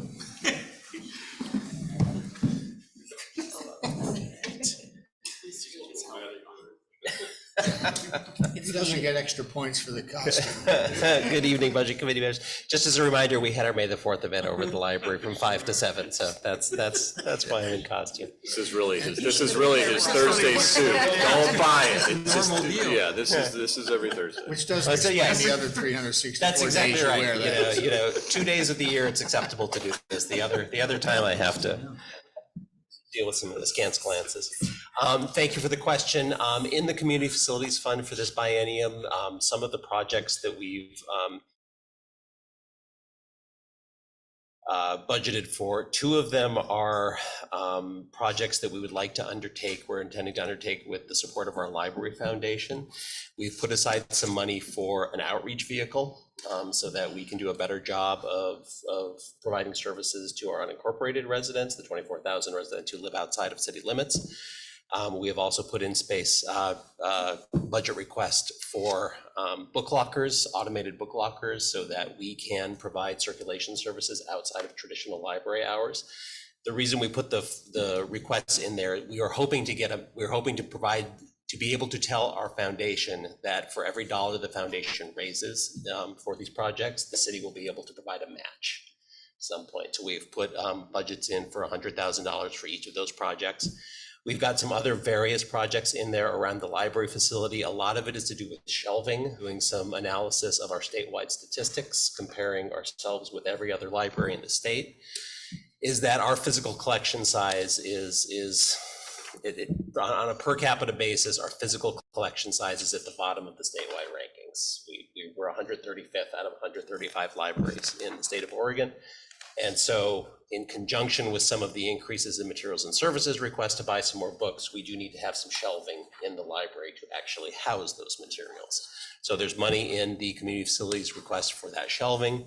We've got a couple of other projects. One of the things we would like to do is make our teen area a little more friendly, a little more accessible and useful for teens. We put aside some money for that. We are hoping to engage our reactivated Teen Advisory Committee in those efforts to kind of tell us, hey, here's what we would like to see, here's what would make a usable space for us. And then the other one we've put in there, the other largest one, is we still need to replace the flooring in the Carnegie area and in the lobby. We had thought we might do that last biennium. Because of COVID, that did not happen. When it came time to think about, what to do with that, we couldn't really, we didn't want to close the library again right after right after opening. So we had some other COVID-related expenses that we used, so we are rebudgeting for that floor replacement in this biennium. And according to the consultant's report that was prepared by Parks, this is the floor in the Carnegie and the floor in the new portion of the building are at the end of their useful life. It's the one thing on that capital replacement report that is identified in the library as a kind of a significant concern. So those are the projects that make up that. I'm happy to go through each one if you'd like the detail on those. No, I would make a number of observations. One is, one of the guiding documents I use in the allocation of funds is essentially our customer satisfaction survey from the community. People are very satisfied with the library. Now, something Greg and I have spoke about, the library is regional in nature and it draws regional funding. And to defend that funding, you have to service those outlying regions, because for those that aren't aware, we were in competition, I believe, with Canby trying to make inroads. So I understand some of these projects. I'm not sold on all of them. And again, I defer somewhat to our community survey that I believe the library ranked among the high, if not the highest, One of them, yes. Yep. So we've got other service aspects that, money may need to be allocated to. And if you look at those that are ranked lower in customer and our citizen satisfaction, I always keep that in mind when I'm looking at things. So thanks for the explanation. And if you want to add more, please do. The only two things I would add, we're very pleased to rank so highly in the satisfaction survey. It's very gratifying. One thing that we're doing this biennium to augment that is that survey is just of city residents. So it's just the 37,000 city residents within our service area. So this year we've actually engaged the same consulting firm, ETC Consulting, and they're in the process right now of distributing a similar survey to our unincorporated portion of our service area, so that we can get some apples to apples data about satisfaction levels within the city and satisfaction levels outside of the city. I sort of predict that we're going to see a little difference, a difference in there. But as Commissioner O'Donnell says, it is really, I feel it's very important to demonstrate that we are providing services to those unincorporated residents, because they pay the exact same tax rate as anybody within the city, and it comes straight to Oregon City to be able to do that. Yeah, that's. And I just, everything you said is true. I mean, I think the regional nature of the library and its sources of funding is confounding to people. I concur. Every time I've talked with it about people, it is confounding. And sorry, go ahead. Yeah, nothing else. Something you said, I'd like to clarify the source of these funds. The $580,000 that are allocated for these projects we're talking about here essentially are coming from the library fund. And so if they weren't spent, they will go back to the library fund. In this fund, we actually track the source of the funds and use them for the purpose of that fund. So when you saw the, let's see, this is equipment replacement, they're not commingled there. It's not, so I guess to just clarify your point, like in the scope of all of the city's needs, if this 580 wasn't spent on the library projects that Greg has described, they would be used essentially for other library purposes. Yeah, so the short story is it's a dedicated fund to the library, not subject to reallocation. Correct. We keep them Correct. separate Got it. in our tracking. Right. Any other Keep it questions? simple for me, that works. Thanks. Just to address something Mr. O'Donnell said, and this is just perhaps a philosophical perspective, but the Gallup poll was put out an amazing study called Strengths-Based Leadership. And basically they said, if you're really good at something and you're not so good at something else, let's say you're a great public speaker, but you really can't type a lot, don't waste your time learning how to type. Work on your strengths. And if the library is the strength of the community, I'm not saying forget about everything else, but I would certainly want to keep the strengths the strengths. That's just a perspective. Well, that's one perspective. And another one is, and you see it in institutions like the school, a lot of times they don't promote their highest performing students. Their focus is on raising up their lowest performing. So there's two approaches to anything: strengthen your strengths or increase the strength of your lowest performers. So Yeah. Also to clarify with that, I've taken that strengths study before. I know what my strengths are, and I know what my not weaknesses, my opportunities. They're all There a you go. strength. There you go. Number 34 of 34 was empathy for me, so I know that I can give empathy for others. It just takes more effort and understanding and attention for me to do that. So not necessarily the ones that are on the lowest of the survey we should ignore. We just have to might put a little bit more effort into it because it doesn't come naturally to the community like the library. I have empathy though. Two quick things. You mentioned vehicle. Yes. You're talking about like a bookmobile kind of a thing? It's a bookmobile kind of a thing. There are different ways you can approach how you want to do those kind of mobile services. That impacts the eventual cost. I think the base that we're immediately interested in is I don't have a way to get my staff and even just basic outreach event supplies to these remote locations other than asking my staff to use their vehicle. I mean, we could use a city vehicle, but that's proven a little challenging. So many libraries have outreach vehicles. Several libraries in Clackamas County have started to get bookmobiles. I went to the OLA conference, Oregon Library Association conference recently, and just saw a really great, really cool bookmobile. And so that is something that we would also like to talk about. I think it's going to be a conversation with our library foundation. You know, what do they think their capacity is for fundraising? What do they think is going to resonate most with our community? And we would like to see the results of that unincorporated survey that we're doing before we make final, plans for what that outreach vehicle is. So right now, yes, somewhere between an outreach vehicle and a bookmobile. Okay. Part of what I ask is that going to have a staffing implication? We try to do outreach currently. So, if we maintained the same level of outreach services that we're doing now, I don't anticipate it would be a huge staff increase. What we've seen in the city survey and what I anticipate we're going to see in the county survey is that, yes, we would like to be able to do some more outreach. When we get to the library fund, we can talk about staffing and what we see our constraints are with that. Any outreach activity over and above what we're doing now is going to have a staffing impact. Adam? Thank you. I am very excited about that and the book lockers. I remember when I first saw one of those, and for those who don't know, they're basically like vending machines with books in them. When I first saw one, I talked to Greg about it, and he had mentioned that it'll likely be in the upcoming budget. So I was wondering how many are requested, and if you've started at all scouting locations for those. We without knowing a budget amount, we haven't. I've got scenarios. They're very modular. The book lockers are modular, so you get a central component, and then you can add capacity to it as you're able to afford. So we have some modeling that we've done of what the various price points would be for that. When we talk about locations, I think the first one we're interested in doing would be a pilot somewhere near the library, just to see how it works, make sure that we can staff it properly. The next step would be to do an analysis of where those spots in the community are that have kind of that sweet spot of fairly easily accessible to a lot of people in the area, good volume of traffic. Somewhere that's got hopefully data and power, because those units do need data and power.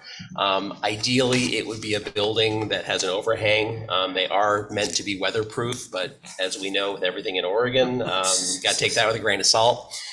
So some of the places we've looked at, I've talked with a couple of local faith leaders about, hey, what would you think about having a library drop box at your church? And the response has been good. Eventually, we're going to work with GIS to kind of identify some of those other locations. We know the county has some properties, especially in the unincorporated area, that might provide us an opportunity for data and power and surveys. When we've talked with our foundation, shopping centers, seem like a very natural area to have those book lockers for return and pickup. But as Commissioner Mitchell said, then when we start to get to the outlying areas, there's a staffing element to that as well. I don't need to drill down any further. I will say I came from a company that was an industry leader in vending, remote vending, and there are costs associated with that and dangers associated with it, maintenance, people destroying them, and there's a lot to be looked at. So that decision is not for tonight, but for another time.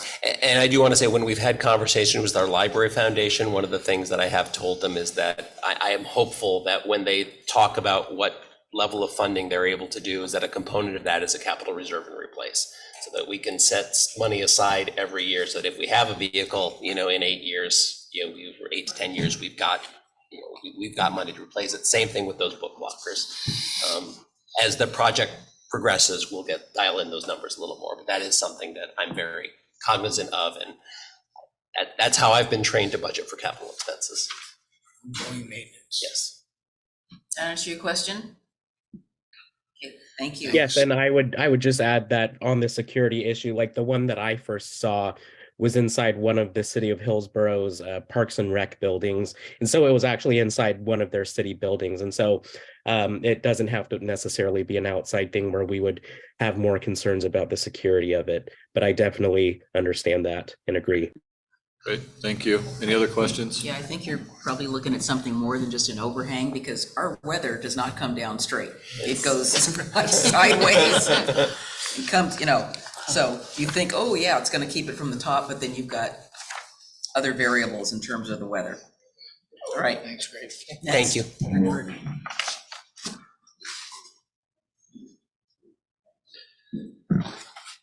All right, the Equipment Replacement Fund, Public Works and participating departments evaluate the city's fleet to recommend newer replacement vehicles based on need, age, maintenance costs, and safety concerns.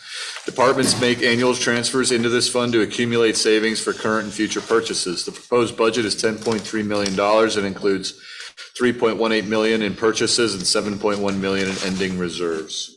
This is broken out: Public Works equipment and vehicles, $1.6 million. Police and code enforcement equipment and vehicles, $920,000. Parks and cemetery equipment and vehicles, $605,000. So this has actually been a very well planned out program for us that allows us to maintain a fleet of vehicles and equipment, realizing life cycles, usage that happens to them, and really been able to avoid not funding, need to come up with significant funding, not funding. So it really has been able to amortize the replacement costs over time across multiple departments. Questions? What moves are we making towards electronic vehicles?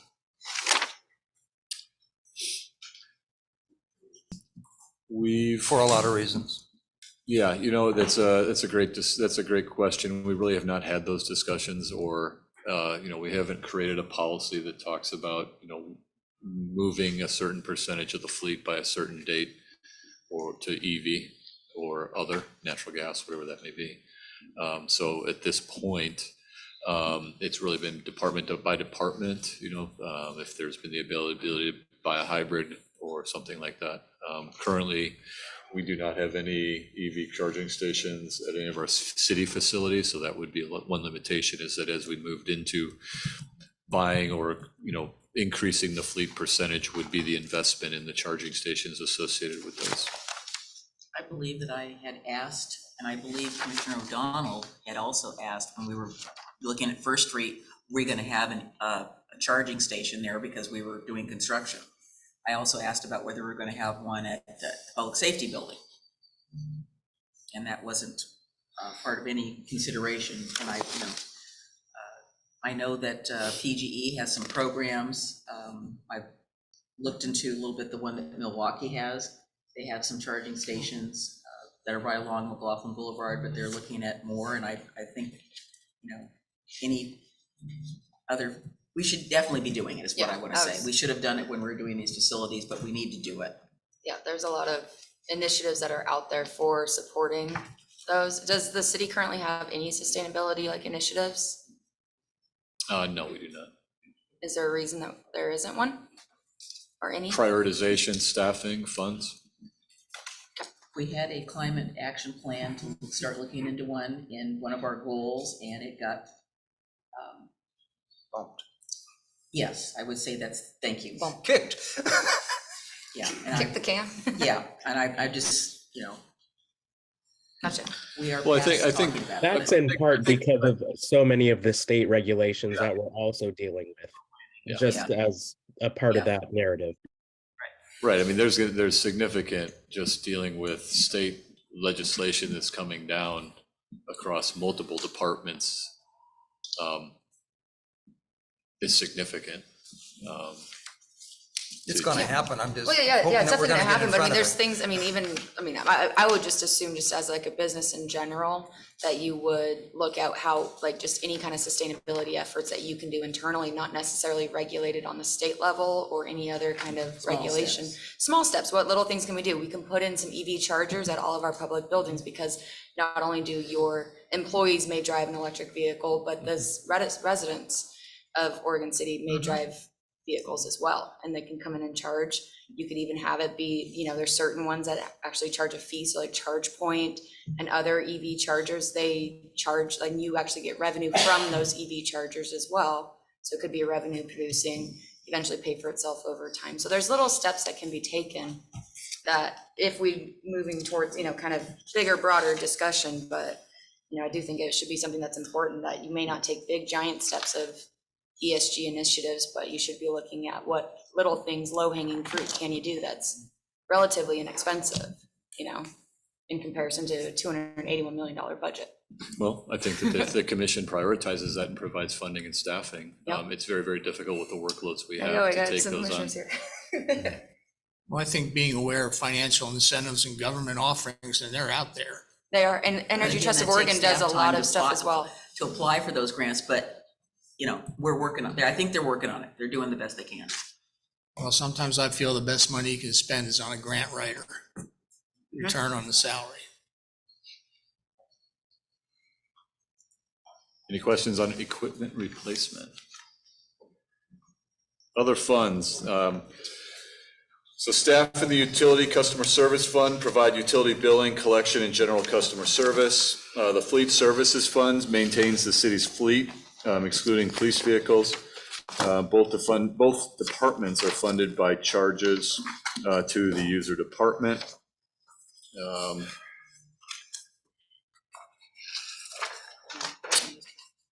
Really not too much on this one. Like all over the place. Yeah. The fleet service, are you looking for the fleet services? No, I saw it. I knew it. I just saw it earlier. That's okay. We put the page numbers up there because the fleet services is considered an internal service fund, but it's managed by our Public Works Department as opposed to utility customer service, which is managerially under the Finance Department, so.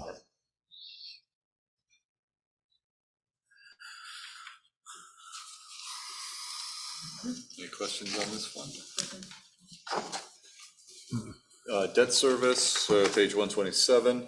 The Public Employees Retirement System, or PERS, unfunded actuarial liability bonds were issued by the city in 2005 in the amount of $17 million to fund the liability. These bonds mature in the year 2028. The city issued $16 million of voter-approved full faith and credit obligation bonds in June of 2018 to provide a new police and municipal court facility. Revenue to pay the $2.2 million in principal and interest comes from the transfer of the community safety advancement fee for those purchases. Oregon City will have an estimated just over $23 million in debt outstanding at the beginning of this budget biennium, which is a very low debt ratio for a city the size of Oregon City. Any questions on debt service? Obviously, there's also debt associated with the library, but that's actually accounted for and collected in the library fund. Questions? The only thing I had underlined on this was at the top of page 127, the second paragraph on the right column. It says further information on the city's debt is included in a separate section later in this budget. I never found the separate section.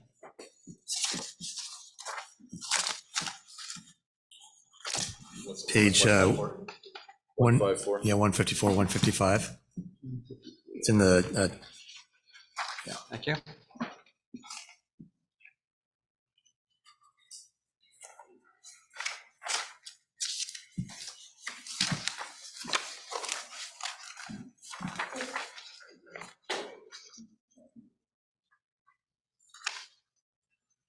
Yes, I did see that page. I didn't make the connection to that. Then on that page of 154, on the right-hand side again, down at the bottom under debt limitation, I had marked the city's outstanding general obligation debt of 3.83 million is significantly below the current debt limitation of 192.48 million. I'm not seeing how 3.83 is less than 192.48. 4 million is less than 192 million? Yeah, Pretty sure. I think. Oh, yeah, well, that's way significant. That's way significant, yeah. Let me try this. And is that the real estate value is 6.55 billion? That's a B, right? Yes. That's the real market value. Thank you. So that 192 million limit, that's like a state limit? Okay. Correct.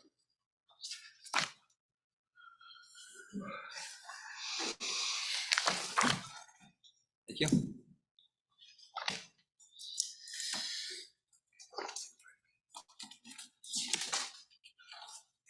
So that was the easy. It was easy. Break time or jump right into the hard stuff? I was gonna, yeah, let's take a break. Take I 5. agree. 5, 10? 4.5. What you say? What? Come back at 8. Rush it. Let's come back at, I don't know. The skill of numbers is in doubt. come back a little before 8. Take people's stretch legs. 4.5, more or less than 10.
we ready to begin again, or should we pass out those chocolate chip cookies?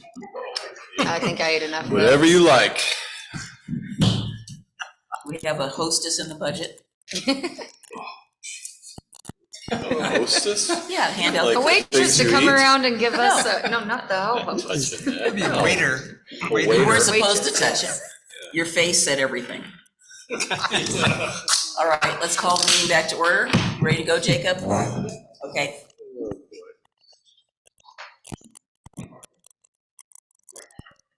All right, so we are going to return back. Jacob, can you put up the slide when you get a chance? To page 34. So we'll be beginning with the general fund.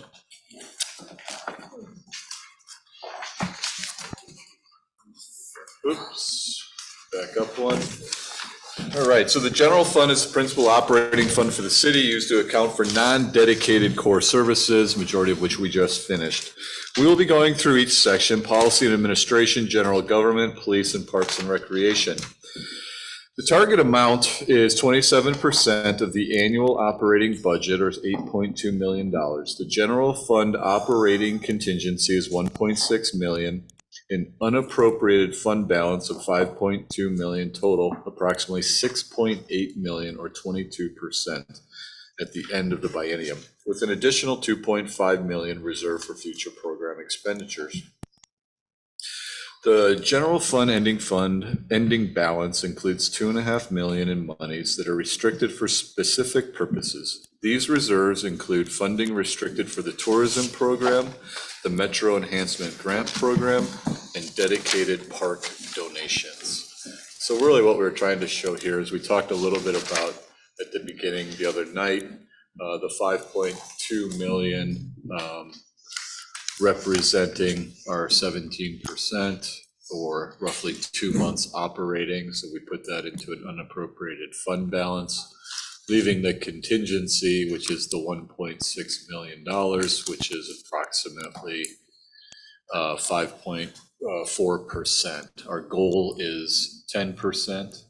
So just to put that in perspective, and I think I mentioned this last time, when we had the ice storm event, I believe we spent about $1.2 million responding to that event. Fortunately, it was declared a federal emergency. We were reimbursed approximately 75% of those eligible costs that we spent responding to that event. But it's more to just show the scale of when an event happens, why we consider the contingencies important and why we've included it in this budget, even though we weren't able to hit our 10% target like we would have liked to, while we were trying to meet the goals of the commission in preparing this budget. Any questions on this slide? So when, this is really the discretionary funding side of the equation.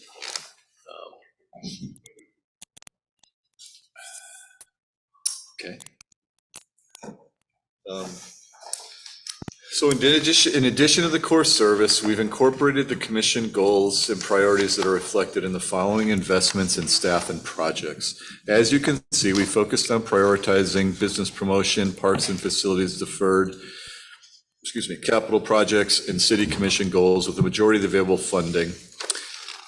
Please note that this is only general fund spending. There are a few commission goals that are funded in other funds, and we've gone through those as we're working on the utilities. We'll discuss these items later in the presentation. So here, when we look at park maintenance, for example, the expenditures that we're placing into that. An assistant city manager has been discussed with the commission several times over probably the last year and a half at least. So we did include that in this proposed budget. The goal 1 of the commission, addressing diversity, equity, and inclusion, we allocated $150,000 over the 2 years, which is similar to the investment that we've made in the our current biennium. The IT strategic plan implementation, so identifying projects that build our resiliency and increase the safety of our system, as well as the ability to move a lot of our services up into the cloud. the Parks and Recreation Master Plan, we talked about that a little bit earlier. Neighborhood associations, this included an additional $4,000 per year for a total of additional $8,000 for those, for their mailings and notifications. Community engagement specialist, which is a part-time position that the commission authorized in this current biennium that we've now included in both years of the upcoming budget, really focusing on the Youth Advisory Commission and helping out with some of those engagement opportunities that we've discussed wanting to expand within our community. The ARPA funds for homelessness was identified when we were allocating how the ARPA funds would be spent. Parks camp cleanups, so really providing some funds in our Parks and Recreation Department to address homeless camps that they need to clean up throughout our community. The homeless liaison officer and behavioral health specialist has been two positions that have been in the budget, but we did include them to meet goal 4, addressing homelessness. It's been a great investment, both internally and externally. Economic development, talked a little bit about this. This is made up of 2 funds. We have the dedicated transient room tax, which is essentially a dedicated fund for tourism-related events and activities and promotion. And then we have the other side, which is a general fund, which is really more your traditional economic development programs that we have here in the city. And then under goal 6, we allocated $150,000 for a housing strategy. There's been quite a bit of discussion about new legislation that are going to put some pretty significant requirements on local jurisdictions to address housing of all types, needed housing, how we're going to track that, how we're going to ensure a certain number of units are constructed. So this was really held as a placeholder because there's somewhat of an unknown of what this unfunded mandate from the state is potentially going to require local governments to do. And with the staffing levels that we have in the planning department, it is difficult to, one, take on these larger state required projects, but then also, having a consultant that can help us work through that process. So we have essentially identified these funds and put it in the budget without a specific project at this point because we don't exactly know what the requirements are going to be. But Before you change that, sure. Did you want to take questions on these now, or when are we going to discuss each one of these individually? What's the process here? I think it would probably be easy. Well, it's up to you. It's up to the pleasure of the commission. We can handle it either way. We're going to go through, they'll be identified in the funds as we go through them, or if it's just easier to look at them all as one to have, you have discussions holistically about these. I have 2. One holistically is there are 7 established goals, which I find. Somebody asked me that Back last on time. the ESG conversation. Odd, but goal 7 was the environment, and I don't see anything. We didn't do anything at all for that. Is that right? There was, I think we had, yeah, that's the community development. There's the existing Friends of Tree program is continued to be run out of for that program. There was also a discussion about the tree canopy. That was one that was discussed, but we weren't able to fund. I think we had identified $90,000 for the tree canopy inventory survey, to be determined of what that would be. So we weren't able to fund that in this proposed budget. So I think that's part of the discussion that does have to happen. Well, I think we still should have had the goal there. Yes, something as a placeholder. Yeah, For, just because every other goal is identified. Yeah, we did adopt 7 goals, so bless you, whoever that was. Okay, thank you. There's some other things that I want to talk about, like the neighborhood association, $60,000. I think that most of the people in this room understand how passionate I am about getting neighborhoods activated and reactivated and all the work that I did on that. But I have not seen a direct relationship between sending out postcards and getting more involvement. Just a simple fact that I know that the Hillendale Neighborhood Association, which I'm in now, we send out 1,877 postcards. And we're lucky if we get a dozen people show up. Other neighborhoods are different, I understand. I know that Rivercrest, for example, used to hand deliver all of their cards. And they looked at that as a great opportunity to interact with their neighborhood. But when we established this whole idea of postcards, that was really pre-email. And now I'm thinking that with social media and with email, there's even less of a rate of return. But to me, to send out 1,877 postcards and get a dozen people to show up, something's wrong. And I just can't support that ROI. It just doesn't make any sense to me. That money needs to be used for some other purposes. Maybe, I'm not even going to make a suggestion, but there's got to be something else that can be done besides postcards. Well, I guess I would disagree with that. I think the postcard works. I can't speak for Hillendale because I'm not in that neighborhood, but I plan to try to go to your general meeting when you have it. Oh, excuse me, that was joint Hillendale and Tower Vista. Right, I understand, yes. Attendance. I think it does work.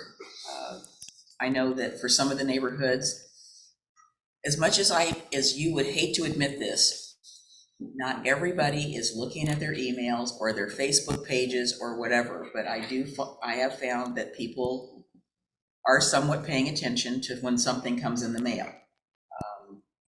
So I think that we are using all methods, and I would hate to see us use one method over another method. So I know neighborhoods are using email. They are using Facebook posts. They are using postcards. So we're kind of hitting, we're doing a shotgun approach by trying different methods for different people. Because as you know, not everybody responds to something in the same way. Agreed. And I think the opportunity for us to do this, I heard at the CIC meeting, somebody was saying, oh, we're gonna do a full color postcard with all this, one that was about like this size, and I didn't want to comment on it because I don't know, how that's going to work. But if that's what they want to do, maybe they should be able to try to do it. I think We can only make the opportunity available. We can't make them come, as much as I'm frustrated about it as you are. And I remember when you and I used to go out and deliver. Yeah. By hand. Yeah. Yeah, I think it depends on like the demographic, but I think being able to fund it so that they do have options of what they want to use, because postcards are going to be more expensive. I've received multiple of the McLaughlin neighborhood ones, and it goes right into the recycling where I was at. Like it was part of all this stuff. I don't want to hear that. And so, but that's just how I am. Mine is on the refrigerator. Before I was involved. So it just depends on demographic and Yeah, how you want to right. reach them, because it's lumped in with all the other kind of junk mail stuff and mailer things that you get. But with an email campaign though, campaigns, you can track the send rate, the received rate. You can track if they've clicked on the link or not. You can click if they've clicked the link within the link. So you have a lot more tracking ability within email. So, but it just depends on the neighborhood association. I think don't necessarily defund what their initiatives are, but give them the opportunity that if they want to have different options to reach different demographics where they're at. Each neighborhood association is going to be different because each neighborhood association is going to have a different demographic of people. That's true. I agree with that. I'm just saying that I think that the population is much younger now and are more in tune with social media than they are with postcards, which, I'm sorry, no matter how pretty they are and different colors they are, they still wind up in the recycle bin. Well, mine didn't come in my junk mail. Mine came, it's not junk mail. It came with the regular mail. I immediately took it, I put it on my refrigerator. You're special, Denise. Well, I am special. You're We're all special. But I know that when we were doing our meetings on Zoom, and we were doing it only by, letting people know, we didn't have a lot of attendance. The first meeting that we sent out a postcard, boom, 40 people showed up. Yeah. That again is a bit of an anomaly, but I'm just suggesting that, and I'm not saying that to defund it. I'm just saying that's a significant increase, what they're asking. And I haven't seen the efficacy. Well, I wasn't talking about the increase. I'm just talking about what's proposed there. I'll get to you, Adam, just a quick second. So I think Andy is correct that we need to be able to provide lots of options, because not one option is going to work for everybody.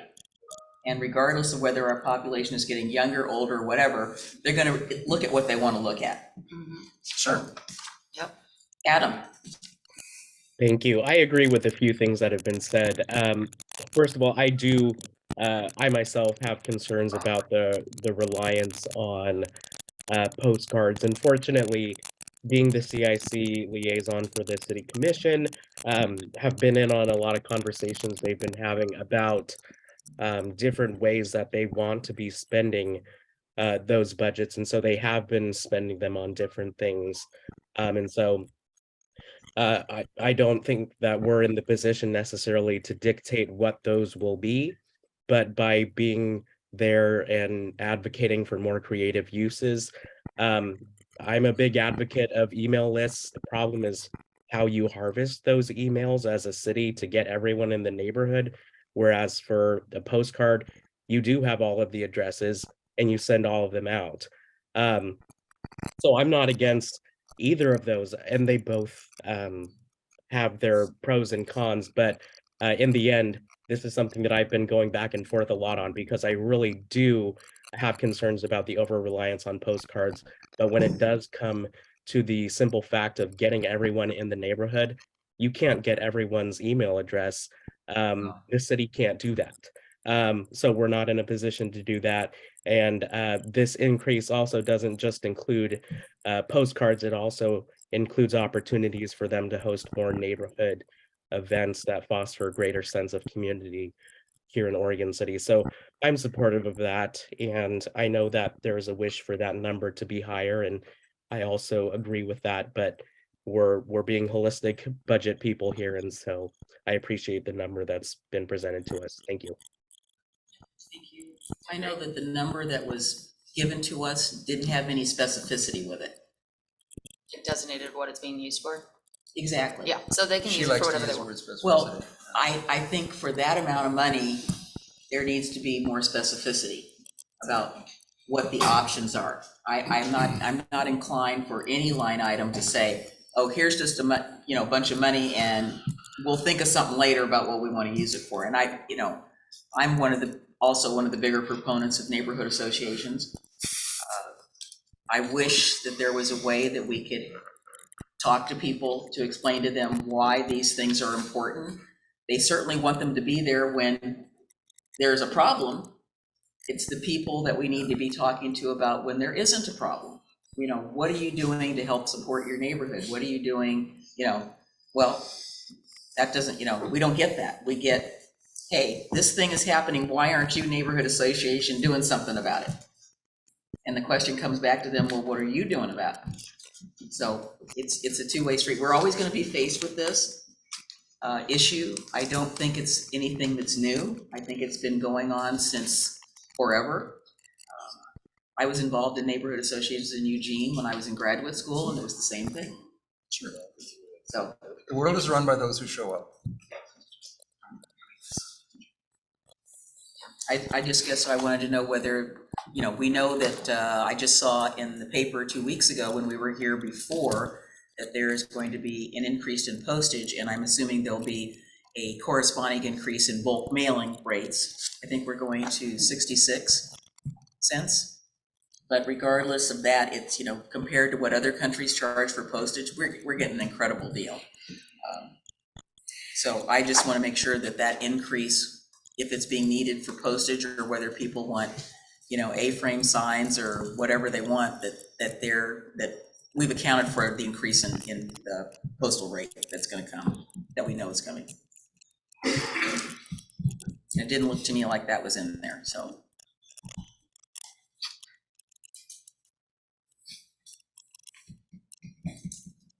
Anybody else want to say anything about any of the other goals? Can we get the list back up again? You don't have them memorized yet? I know what they are, but I don't have the amount that we put on there. By the way, we're getting special t-shirts with all the goals on the front. No, thanks. So I do. How much is that gonna? Go ahead, Casey.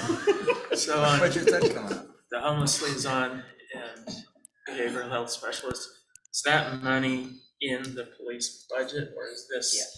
So when I look at their line items, that's gonna be, That's going to be in their personnel costs. if the commission didn't want to do that, then we'll just subtract those out of it. Yeah, there'd be a reduction in FTE for the police department. And then on the amounts, so 741, that's for 2 years Correct, for 2 positions. correct. It's 185, 250 per year. If I use the same ratio of salary to benefits, it's 55 for that department, it's 55% of salary. So that gives us 101,888 per year for those positions. I'm Just on the curious salary. What, for salary Right, only? right. What's the average police officer salary, so we can compare? It's a lot of money, and I think there's some. I think the big chunk is in a behavioral health specialist, I believe. Is it not? And say it's not gonna be just a straight, like, Uh-oh. they're No, I gonna be, understand that, but I think. That's okay. It's, remember, this is not application. I know, I'm sitting here trying to think of how I was gonna word what I was just about to Yeah. say, but it's not necessarily like a straight like police officer necessarily that's doing it. It's somebody who's gonna be specifically trained, I'm assuming, right, in behavioral health and mental health issues and being able to handle the conversations and everything that kind of goes along with that, correct? Here's the man. When this Jim came Dan. up last budget cycle, the liaison officer was a sworn officer, but is that still the case? Yes, so I can sort of go generally to, so a police officer, and it's, there are 2 positions. One's a police officer, and he's a veteran police officer, so he's about as expensive as a police officer gets in terms of their salary. The behavioral health specialist position, she's a master's level clinician, so she actually makes more than a police officer does. I can't off the top of my head tell you there's different certifications that they get paid for, but he's probably somewhere around $100,000, somewhere around that, and then benefits on top of it. I think her position's probably a little higher than that.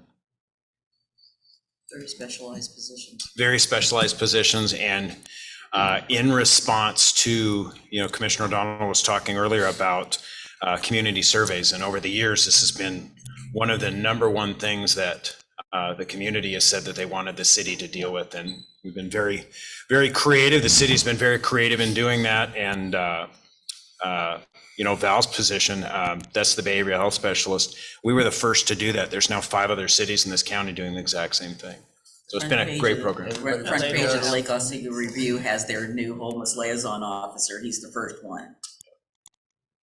So people are copying Paving the way. our model. I've struggled with those very expenses because I feel like Oregon City's become the repository for the homeless, and all other cities default and defer to us and send them to us, and we incur those costs. And I struggle with a regional problem where the financial component of it is borne by one city. So I don't know what, I believe you said other cities are following our model. Yes. And, but I see the reality of it. I mean, the last article I read about West Lynn is they thought they might have 5 homeless, and I sat there with the mayor and talked with them, and they don't have a problem. So I just think a regional problem should be addressed regionally. Probably not something I can do here tonight. No, we're trying to take care of our own. I mean, to be honest with you, when we get to that, I think there needs to be another position there, but that's just my opinion. So we're just talking general goals right now. Yeah. So where do you want to go next with this? Last comment that I had at this level is regarding the homelessness, is that I don't exactly know how to express this, but the old ounce of prevention worth a pound of cure, that if there was some way that we could stem the increase of homelessness rather than addressing it once it's occurred. And that's why some of the proposals that this that have been made regarding education, especially at the younger ages, of avoiding addiction and other divisive and debilitating behaviors. If that can be stemmed earlier on, I think that is that's a return on investment that I could get behind. If we can stop an increase of homelessness, I'm not saying we're ever going to stop it all, but if we can stop some of that, and it costs us some education, and there's already an organization that's doing it, I have difficulty saying no to something like that. What's it called, Oregon City Together, or whatever it is, the programs that they're doing, they're demonstrable in the effects that they are having on that fragile section of our community. And I'm just going to be speaking in favor of however we fund it, whether it's through marijuana tax or through some other fund available. But I think that's a valuable service, and I think we could look at that as just contracting somebody else. I mean, I know that there's a lot of discussion about whether or not the city should be providing funding for a nonprofit organization, and I'd say, well, think about it as if you were contracting with them to provide a service for you, that might be a little more palatable. So I'm just hoping that we can do something to prevent homelessness instead of just dealing with it after it's already in our face. I appreciate your take on that. I agree with William. I very much support that. I think homelessness is the visible symptom, and the root cause is either drug abuse or mental health, and we have to address the root cause, not the visible symptom. Go ahead, Casey. So I don't really have a problem with those two positions. I'm not against them at all. But I want to make sure as we move forward in our discussion, because I hear this a lot in this room as well. This other city's doing it. This other library is doing it. Yeah. But we don't get back often enough to, well, what are the results? And when we get to the police, I think that's the place to discuss in detail. What are the results? Frankly, I don't care that other cities are or aren't doing something. That's up to them. I want to know, these have been in place for a little while now. What are we seeing? What are the tangible benefits to the people of Oregon City? And that's what the evidence should be. It shouldn't be, well, this other place is doing it, so let's do it too. Because Portland and Multnomah County are throwing $300 million a year every 2 years. That was a couple of years ago. It's gone way up since then. Are there more or less problems with homeless in those areas? Yeah, you're kind of a man after my own heart. I agree with everything you said. The statement I think about other cities is our model works. This could be a very long conversation. We're not going to end homelessness, and all the money being thrown at it is not going to fix it. One of the biggest problems we have is that we're part of a large metro region that across the metro, we all think differently about how to approach homelessness. And so as long as we're this close to Portland, we're seeing more and more people now that they're starting to push harder on homelessness. We're seeing more come this way. There's a couple things that you don't see as much. If you go back to 2013, when this problem really became big, there were tents all over the place. And if I said, hey, let's go find a tent, we could go find one, but we'd have to look a little bit. We'd have to look a lot harder than we did, 4 or 5 years ago. The other thing I would say is I'm even careful sort of talking about tents, is one of the things when we first started looking at this problem was it's a lake of gasoline in terms of risk and liability. If you Google city lawsuit homeless, you'll find all sorts of cases that cities have lost in their mistreatment of homeless people. Because essentially, you can't persecute somebody for being homeless or kick them out of a place just because their status of looking like somebody who's homeless. So a lot of what I see in these two positions is risk management. We need to address neighborhood livability issues, but we have to be very, very careful in how we do it.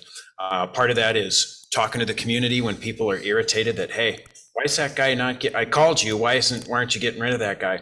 We have to make sure that on behalf of the city, we're doing it in a way in the Ninth Circuit that is legal, that is appropriate and effective. That includes, these positions have done a lot of education to our own city staff, doing de-escalation training with everyone from the library to the pool, parks. So there's a lot to it in terms of success. We haven't been sued yet. And there's a lot of people that are getting housed too, I would say. You know, one of the most recent cases I would tell you is I don't know if you ever shop at Fred Meyer, but if you saw that somebody was sort of camping out at Fred Meyer for, it had to be at least 6 months, and they were living in other places before then. That person, we're aware of her being on the streets for 2 years. She's in housing now, and this is the collaboration that those two people who've been hired have had with other people, like somebody that we talked to last night. It's a tough one because we are never going to be ahead of this. This is a maintenance game, and there's always going to be more coming this way. And it's good to provide good services, but the more service we provide, the more people are going to get brought here to provide those services. There's many reasons why this has not gotten solved in every other community that's had to deal with it. I think also a good note on the importance of the liaison in the behavioral health is the potential for the Oregon House Bill 3501 for the Right to Rest Act, where it's for all, basically the right to rest in public areas, public spaces and sidewalks and parks. And so having somebody dedicated for those resources, if in the event, hopefully that does not, or does, but being able to have that already there and in place and ready. We have the program. It's been successful in your mind so far, so that if that does pass, we can handle and be able to have those conversations in a better way. Adam? You're on mute still. Sorry about that. That's okay. First, on the right to rest, that one isn't moving forward this session. This is like the 6th or 7th time it's been introduced, and it's not going to move forward in this session, fortunately. But that doesn't mean it's exactly what Andy was saying. We do need to have those personnel positions for that. Excuse me. On the Oregon City Together matter, I agree with the mission and the importance of funding it. I would be a little more inclined to look at funding it through something like the Metro Enhancement Grant program that we do. I don't know if that's something where they would be a contender for that. I see the mayor shaking her head. Gotta improve the community physically. Well, yeah, but anyway, that's a different discussion. I've got a thought on that Yeah. when the time is right, because I agree with Commissioner Morrow. So, yeah, I don't know if I don't have the requirements for an eligibility in front of me, but that would be an avenue that I would prefer taking rather than the general fund avenue. So that's what I had to say. Oh, and then lastly, the 400,000 for ARPA for homelessness, I assume that's for the relocation of the Father's Heart, correct? Correct. So we've seen they've had a few open houses about their proposed navigation center. And before that money is dispersed, I think it would be good for us as a commission to have an entire session to be in dialogue with the proponents of that. Because again, as Commissioner O'Donnell said, I worry about having something that we're investing a lot of money into that just makes it even more of a draw for people to be bringing their homeless people into our community and further straining the fabric of what we're able to provide. Excuse me. Of what we're able to provide. So that's what I have to say. I want to bring the conversation back to something more general. We have adopted a homeless strategy. And I don't know if all the budget committee members are aware of the fact that we have that, or even have looked at it, and maybe it's not something that you thought about, but that is part of why those positions exist. I'm not trying to justify, I'm just saying we are trying to match what we see as a goal to implementation. And that was one of the things that former Mayor Lyle Smith worked on very diligently with the chief and others to put together that strategy. And we had lots and lots and lots of discussions about what we needed to do to implement that. And it isn't saying that Oregon City is going to solve the entire homeless problem for Clackamas County. That's not what it's saying. We're trying to look at that goal as strategically as we can, knowing that there are things that we have no control of. We are the county seat. As much as I would like us not to be the county seat, we are. And that means that a certain population of people are going to be here regardless. But the thing with, I don't claim to be an expert on homelessness, but what I do know is that we're not going to solve the problem by putting people in jail, because the jail isn't taking anybody, because the jail is in very bad shape. But we're not going to work our way out of homelessness by jailing people. So it's, we're trying to respond to a need in our community, not necessarily a need, but maybe a situation in our community. And so by having the specialists, it's de-escalating situations where, no, sending this person to jail is not going to be the problem, not going to solve the problem. And I know that you don't just walk off the street with that. You've got training, you've got, these are highly trained professional people. So my hat's off to them. Yep. Andy, did you have something else? I just said yep. Yep, okay. Can we go back to the goals? Yeah. Yes. Couple of questions. That 747,000 parks maintenance, how does that compare with what's in our current biennium budget?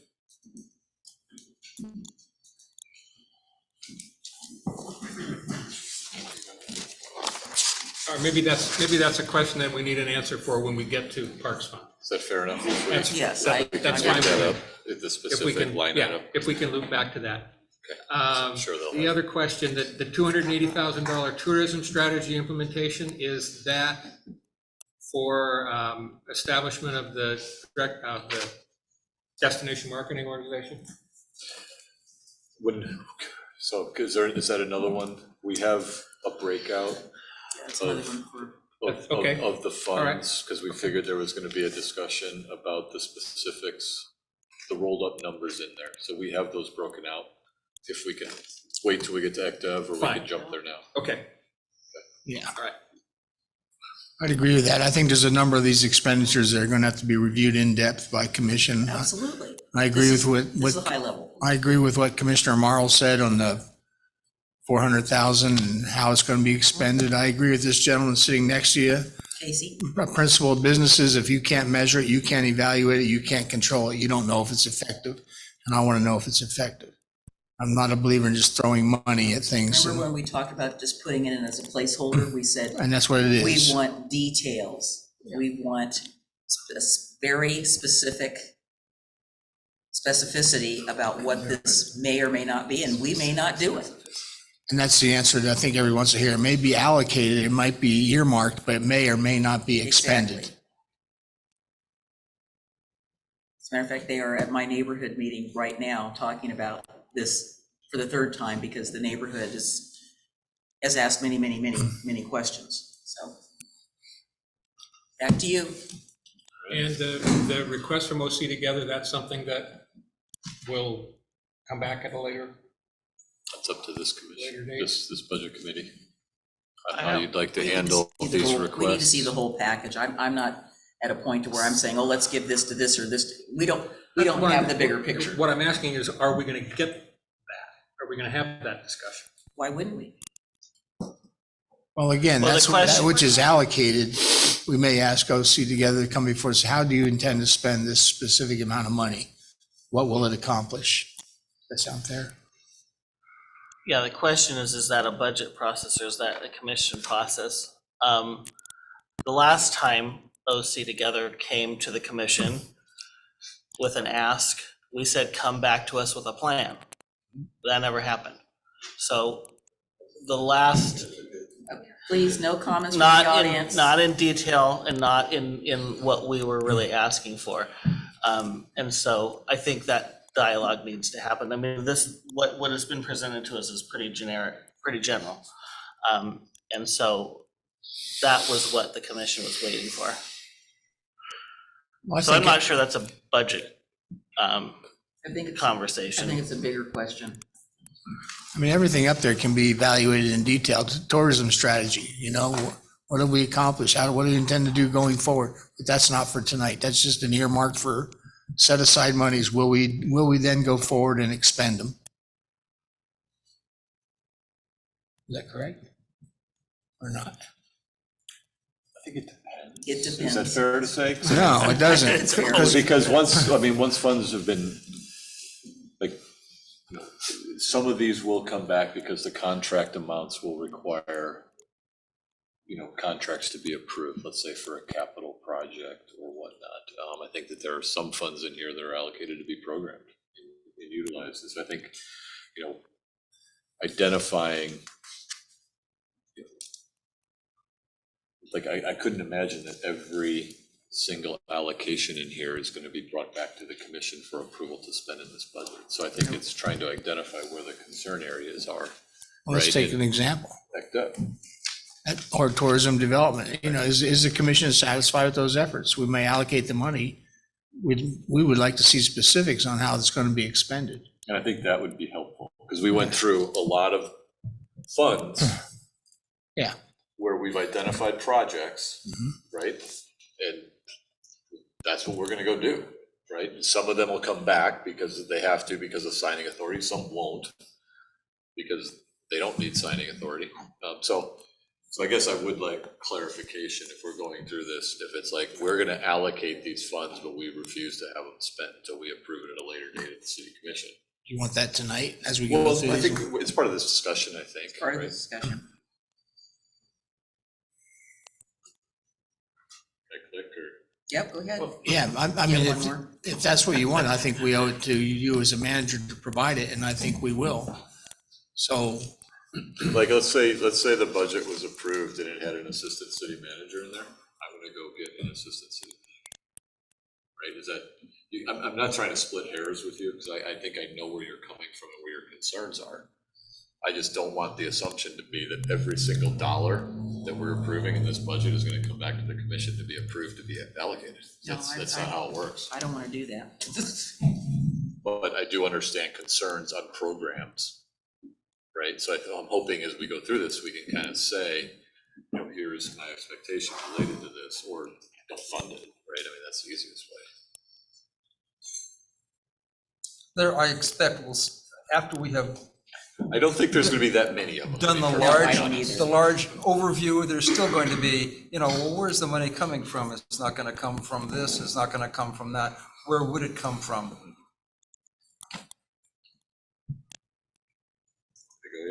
Yep. just go ahead, but I'm still not totally comfortable with it because there's controls that need to be exercised by the commission. So we can talk about it. The policy and administration section starts on page 34.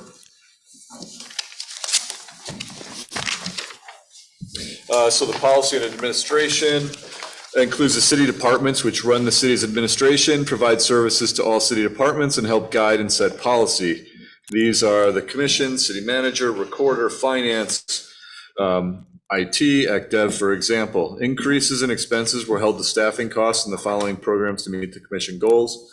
The tourism, citywide economic development plan, including marketing and promoting Oregon City, implementation of the IT strategic plan to address disaster recovery and security, as well as the new IT director being funded over the entirety of the 2 years rather than the 1 year in the current biennium. Diversity, equity, and inclusion initiatives, community event support, including public and city sanctioned events, art promotion and engagement, community engagement enhancement and communication, and homelessness response. So high level, as we move through these departments, we can get into more detail of the breakdown. So this is really just getting us started on the overall policy and administration budget.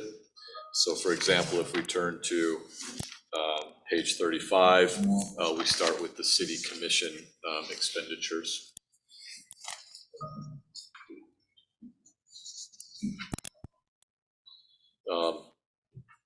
Really, it's a whole, trail news is located out of this fund, neighborhood groups are funded out of this fund. We do the every other year survey comes from this fund, as well as training and whatnot that the commission takes on. Not a whole lot of changes here. Is business promotion synonymous with business attraction, recruitment? Is that one and the same? I think I think there are multiple programs under that, so when we get there, we can break it down. Okay. It'll be coming. Any questions on city commission budget? Goal 3, community engagement positions, 450,000. Is that something we'll get more detail on later? Right, so this is the one we went through where we've had the communications manager position for several years. And then about a year ago, we added the half FTE for the community engagement position to help with the Youth Advisory Commission and the Citizen Involvement Committee. So what that's showing is essentially a 1.5 FTE, because I added a half FTE over the 2 years that's meeting our our goal 3 for community engagement and outreach. So that's it probably realistically should have just been the half, because that's the new add, but we were showing the total amount that we're investing in personnel for that position. Does that make sense? Yeah, thank you. So on the municipal court positions on page 134, looks like the court collections clerk and bailiff positions are being eliminated. Just wondering why that would be. Is that going to the consultant? We had part of it was we had a halftime FTE that was vacated and deemed not necessary. The other portion of that is. What was that? Half of an FTE for a court clerk was vacated and moved into a vacant full-time position. So the half-time position remained vacant for a good amount of time and then was deemed unnecessary for current operations. So it was a savings. Part of the FTE as well also shifted from actually having employed bailiffs to actually contracting that out to a third-party service. And so it had a little bit of a reduction there as far as the FTE goes. Is it more cost effective to have it? Yeah, in the long run, I mean, the whole package is the training for bailiffs and those sorts of things, the liability of us having that versus having that completely outsourced with a third party. We've done it for about a year. It's working pretty well. We were using essentially retired police officers to do that at an hourly rate.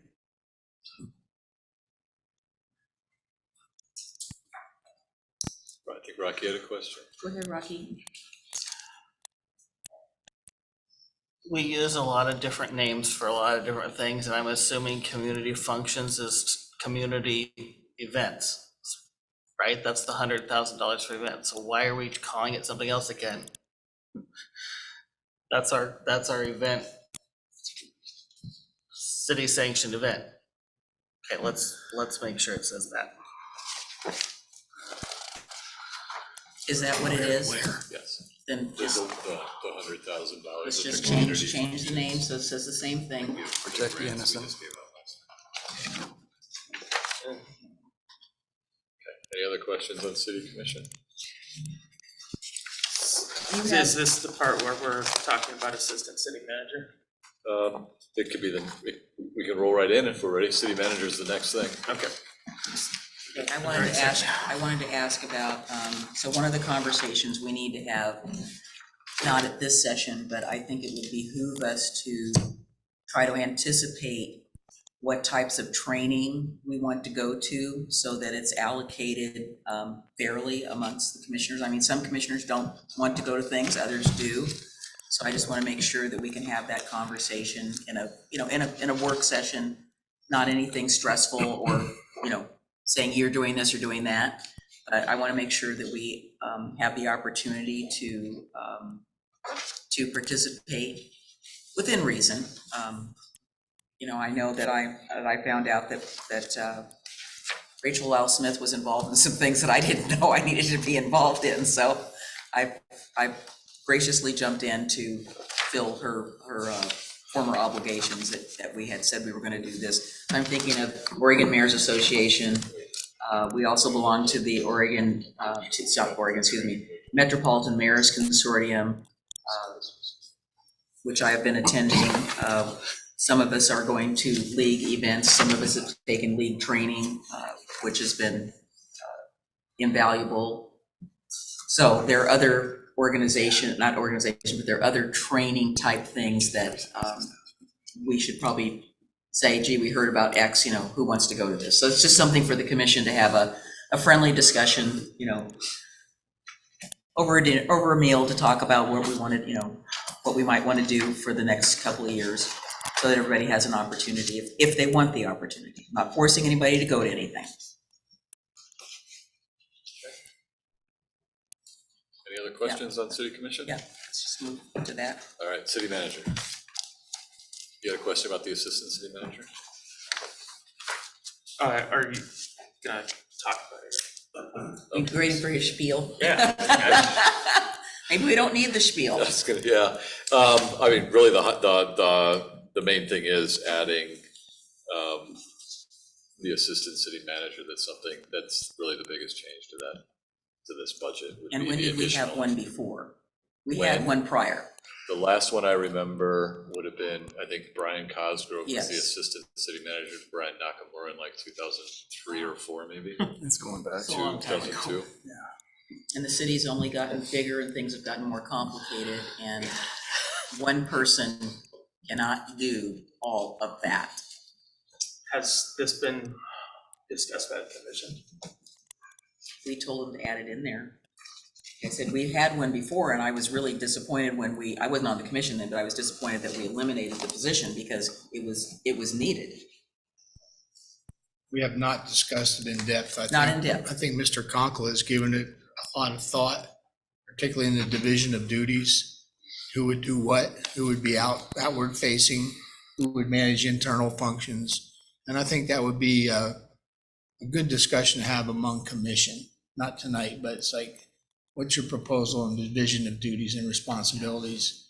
And does it make us more effective as a city?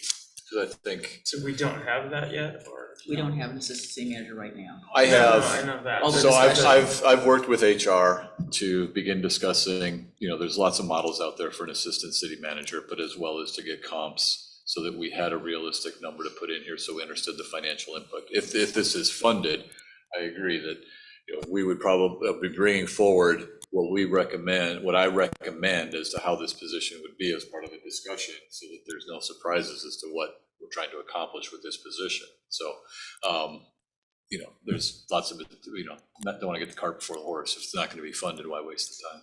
But we did enough work to at least be able to identify, you know, models and costs associated with it. And obviously, before you go out to search for a candidate, you write a job description with a description of duties, which I think the commission would review and agree upon. I concur with what you're saying.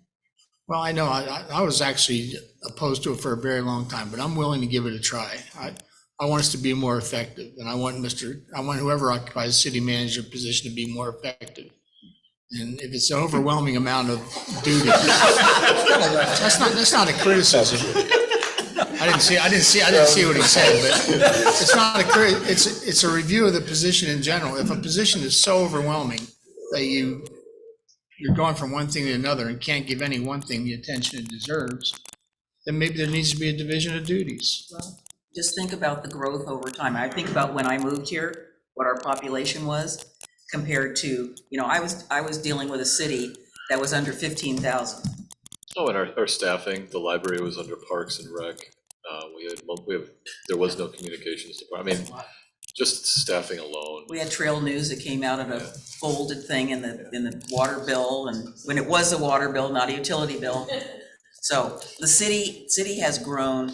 I'm not trying to I'm just saying that the circumstances of our local government have changed such to the point that with all the requirements from federal, state, you name it out there, it has become much more complicated, and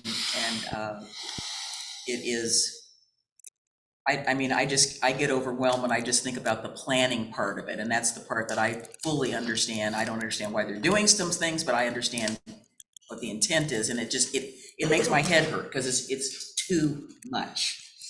It's too much. Quite honestly, there might be savings to be realized, whether it's savings in things we discover, avoidance of omissions that end up being costly.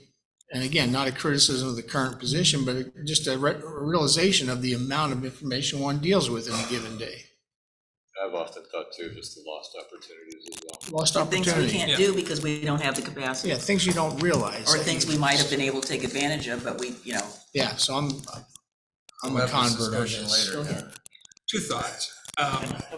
Just for some context, I looked at the 3 cities next larger than us in the state, and the 3 next smaller, which is Lake Oswego, Grants Pass, and Kaiser are slightly larger. Redmond, McMinnville, Tualatin slightly smaller. And as near as I can tell, 4 of those 6 have an assistant city manager position. 2 don't seem to, but I know it's not apples and apples because you don't know how they, what their department heads are doing or whatever, but that's just a bit of information. There's an opportunity, I think. I made a comment last night at the commission meeting that we need to, when we talk about diversity, equity, inclusion, we need to internalize that and not have it have to be driven by an outside consultant. And it would seem to me that in writing the job description for an assistant city manager position, and whether that lands with you or in that job description for an assistant city manager, but directing that effort at that level, I think there's an opportunity there. I agree with you once again. Thanks. Yep. Adam. Yeah, I'm strongly in favor of this. It was when Rachel Lyle Smith was still with us, but the HR director compiled a list of a whole bunch of cities that were, it's similar to what Commissioner Mitchell just said. And we were pretty much the only one. And you even just look across the river to West Lynn, which is considerably smaller than we are in population.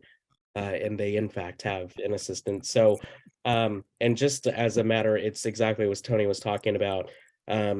Not only alleviating all of the information that currently goes to one person, but also allowing for more opportunities that we currently miss out on. So for example, I sat in on a meeting with some Clackamas County area legislators for work, and the assistant city manager from Happy Valley was there. And we had a good discussion about their priorities and things that they were hoping to get funded. So having more opportunities to not only have some more internal efficacy, but have some more external facing operations that we can be taking advantage of would be very helpful for us, especially in terms of getting state funding. Any other questions? No. Okay, let's move on. Next, we have the city recorder. Really a status quo type of proposal. Repair and maintenance represent program software maintenance costs. So we have, many public records requests that we deal with, as well as archiving requirements driven by the state. All the agenda management programs, everything that's online, the boards and committees software. Both this and IT, I think we see the impact of COVID moving to providing Zoom or other means that has now become permanent. And I think that has been a challenge, but one that we are addressing. Recordings of meetings, scanning for public records, making them easier to search. Minutes transcription, I know this has been one that's been brought up frequently. I believe that it takes approximately 2.5 to 3 hours for every hour of a meeting to transcribe them, and that is not verbatim minutes. That is summary minutes as the commission has adopted as their guide for how we do minutes. But City Commission, Planning Commission, Historic Review Board, Natural Resource Committee, it's a lot of minutes to try to keep up with. So we've actually upped that budget, looked for an additional contract consultant to help contract to try and stay up on top and catch up on those minutes. But it is interesting in that we have video, audio, which technically is an official record, and we then supplement that with the minutes, the written minutes that we provide as well. But it does come at a cost of time and money. I just had a question about additional trainings for city recorders. So for instance, we have a fabulous new county clerk, if I may say so. And I know she's interested in talking to recorders because of their role as an election official and making sure that we are very, that our people are up to snuff. And I think that she's going to be very good at doing that type of training. I mean, she's just been excellent. So I just kind of wanted to ask that question about, I know you just went to some training recently because there's a City Recorders Association, and that's a pretty tight group, a pretty high powered group. I mean, I've been very impressed with them. Yeah, so I've been working on my CMC credential. That's provided by the IIMC, International Institute of Municipal Clerks. And there is a budget for training and that kind of thing for both me and the Assistant City Recorder, Angelique Nomi. So we're both going to be well trained. Good. Yeah, like I said, I'm particularly focused in on elections issues since I'm aware of some snafus that occurred over the last year, and I want to make sure that we don't have those issues. The particular issue I'm concerned about is residency requirements, which affected me personally and also affected the community and other people. So we want to make sure all those things are really tight. And I know, again, that there's state training out there. So thank you so much for moving that forward, moving those type of initiatives forward, because, it's important. I did note for the record this last week that there was a big snafu in Multnomah County with a ballot. And I said, oh yeah, Catherine's gone now. So I don't know if there's any correlation between that, but it seems coincidental. I was telling Mike during the break about a recent experience that I have done. I needed to get a summary of a YouTube video. It's an hour and a half long, and rather than rewatch the whole thing several times and look at the transcript of all that stuff, I just took a link. I put it in ChatGPT and I said, summarize this in 300 words. And it just did it in seconds. And I said, now make it 200 words. I literally and just it did asked it. that. And I'm not suggesting that it's perfect, but I'm suggesting that I hope that we are looking to artificial intelligence of plowing through that enormous amount of work that needs to be done to summarize things, because I found it to be very effective. It's a matter of whether we can rely on it and certify it. I would be a little. I'm not saying it's it might be a perfect. lot I'm easier saying to go through. it still needs overview. It still needs, but as a first draft. Rough draft. Yeah. It's amazing. I actually just made a comment to Rocky about that as well, like that, just thinking that there has to be a way to cut that down and make it easier on your job, because I couldn't imagine doing that. You have a great job, you do your job, I'm not doing it, but to find an easier way to do it so you can use your resources and abilities in other ways. But that's not to tell you what to do with your job. So on top, connected to that, when we're doing our meetings now and we're seeing the type go across the screen, is that? It's closed isn't that closed captioning? Or we're not keeping that, or can we keep that? We have been keeping that. Okay, we do. So when we record the meetings like we're doing right now, and we are doing the captioning, it Okay. does save that as a text file. So we do have that as a. But only when I'm running the Because caption. it's pretty accurate. When we watch the meetings, now we're seeing that come across the screen, so. I believe Sometimes that- it's not accurate. but I didn't hear part of what you said there, Jake. So. What was the question? It only. He didn't hear what he said. He wanted him said just he's to repeat retaining it. it, and then I didn't hear the rest of. Oh. So the only time that the text is generated, I believe, is when I'm running the closed captioning. I'm not running it tonight. I typically do that when it's requested by the public.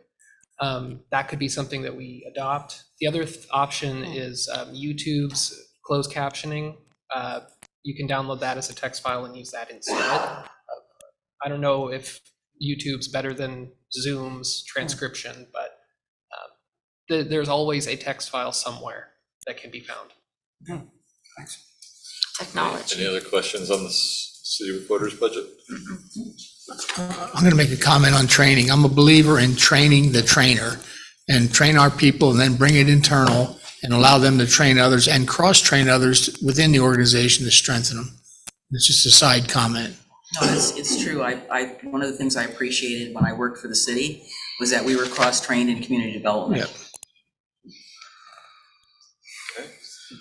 Next on page 41, Finance Department. The finance budget reflects a reduction of 1/2 FTE with an increase in repair and maintenance services to allow for budgeting and long-range financial forecasting software, a net zero impact. Other software changes include the trend. That's a weird statement that you just made.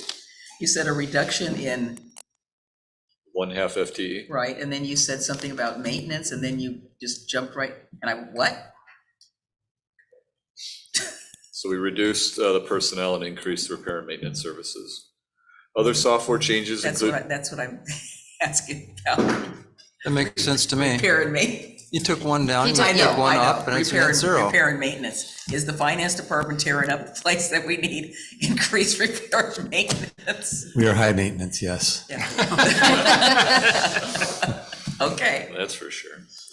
Other software changes include the transition to cloud hosting of core accounting software.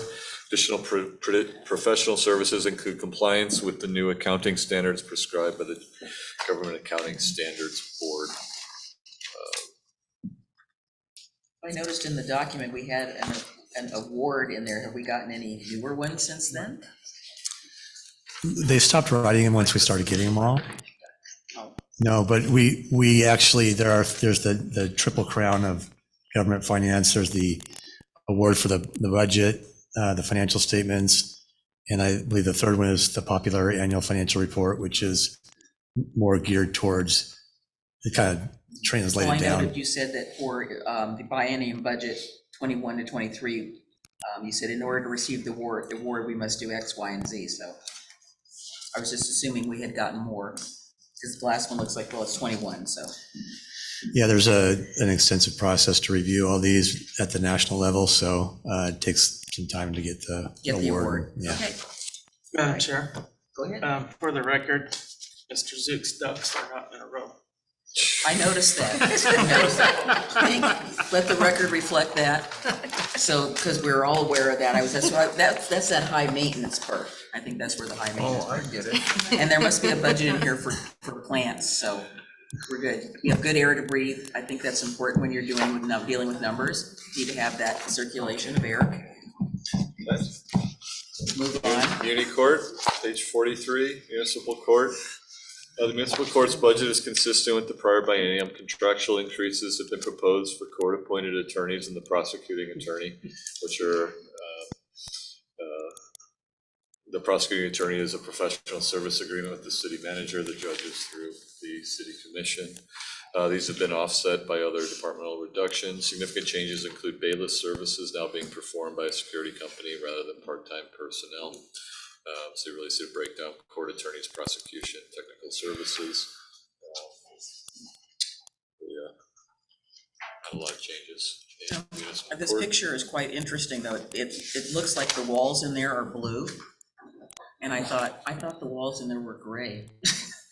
But, yes, sir. I'll take that opportunity, since you mentioned that picture, to express a fervent desire that I have, that if we come up with any cash after getting rid of the existing city hall, that we do something about that Lipke Center insofar as the acoustics, insofar as You are preaching to the choir. having to turn sideways to watch the TV screens. that's It not is the most acoustically horrible building that I've ever done in, just period. Full stop. Yeah, I didn't understand the monitors. I saw people sitting there when I was in the audience and I'm shifting sideways. It was kind of like, it's uncomfortable. It's uncomfortable. That would be fine.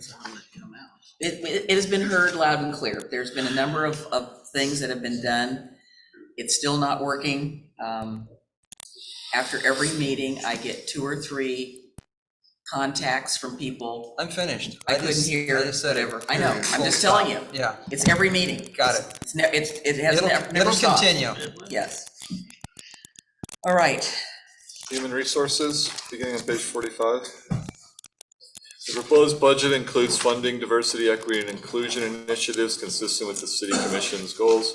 Specific programs represents recruitment costs. The proposed budget reflects an increase in the personal services due to inclusion of retirees' insurance costs previously recognized in the general government department, as well as 6 months of additional personnel expenses due to an overhire while long-term employee transitions to retirement. This assists with training of the new employee who's come in to take over the position and transfer long-term employees' knowledge and expertise to that person to make that a little bit smoother. This is one, there's been a lot of discussion, the DEI initiative, we've allocated $150,000 over the 2 years.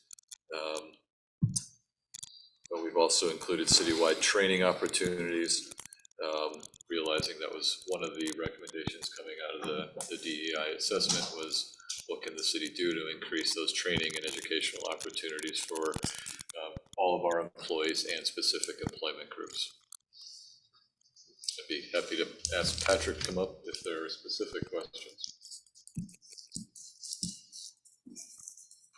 Oh, I think everybody else got to come to the dance party, so come on down, Patrick. Unless there are no questions. I have no Give us questions. his thoughts about what he thinks.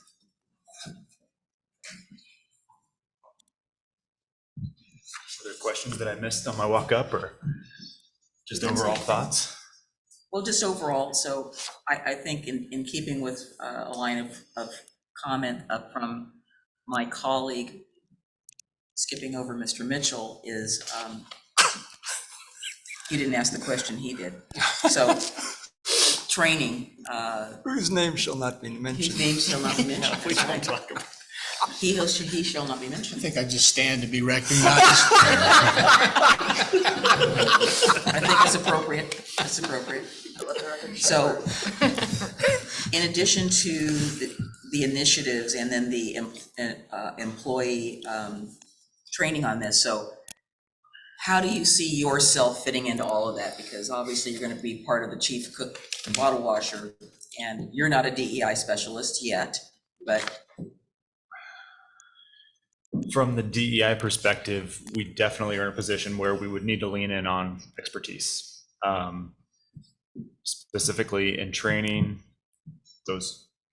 that's easy. You know, I've had good conversations with providers, specifically in Lamont, what that can look like. And we've built in enough funding here for something like that. The DEI, 150,000 does include considering some of the things that the commission talked about during goal setting, whether that includes a more ongoing or more permanent community task force that I heard about, or internal staff consulting and helping us facilitate conversations internally.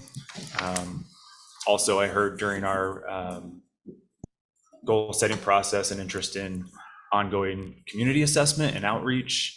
So I don't even No, that's good. Is that Yes, thank you. what you're looking for? Yeah. Those I think are some of it's- those things that we could consider. I think it's important to note too that, you know, there was an executive team that was put together that was helping, Patrick was a part of informing us, because we had both an internal DEI employee task force and external employee or external community DEI task force. Mayor McGriff, Commissioner Mitchell agreed to join us a little bit later when he came onto the commission towards the end of that process. And you know, I don't want it to be missed that this is an expertise and this is an ad. Okay, the HR department, once our employee retires, is 2 people. So there are realistic ability to provide the services with 2 people just for what we are doing now. Right. So when there's this ask, so it's twofold. One, who's going to do this DEI work? If we're talking about a community task force, that is a big effort. And then to spin up an internal task force. So I've heard, you know, and part of the discussion was, are we going to hire a DEI employee who can take this and shepherd it and do this work? Or do we utilize a consultant to help train the trainers and have that discussion in 2 years where we're at? You know, is this something we commit to?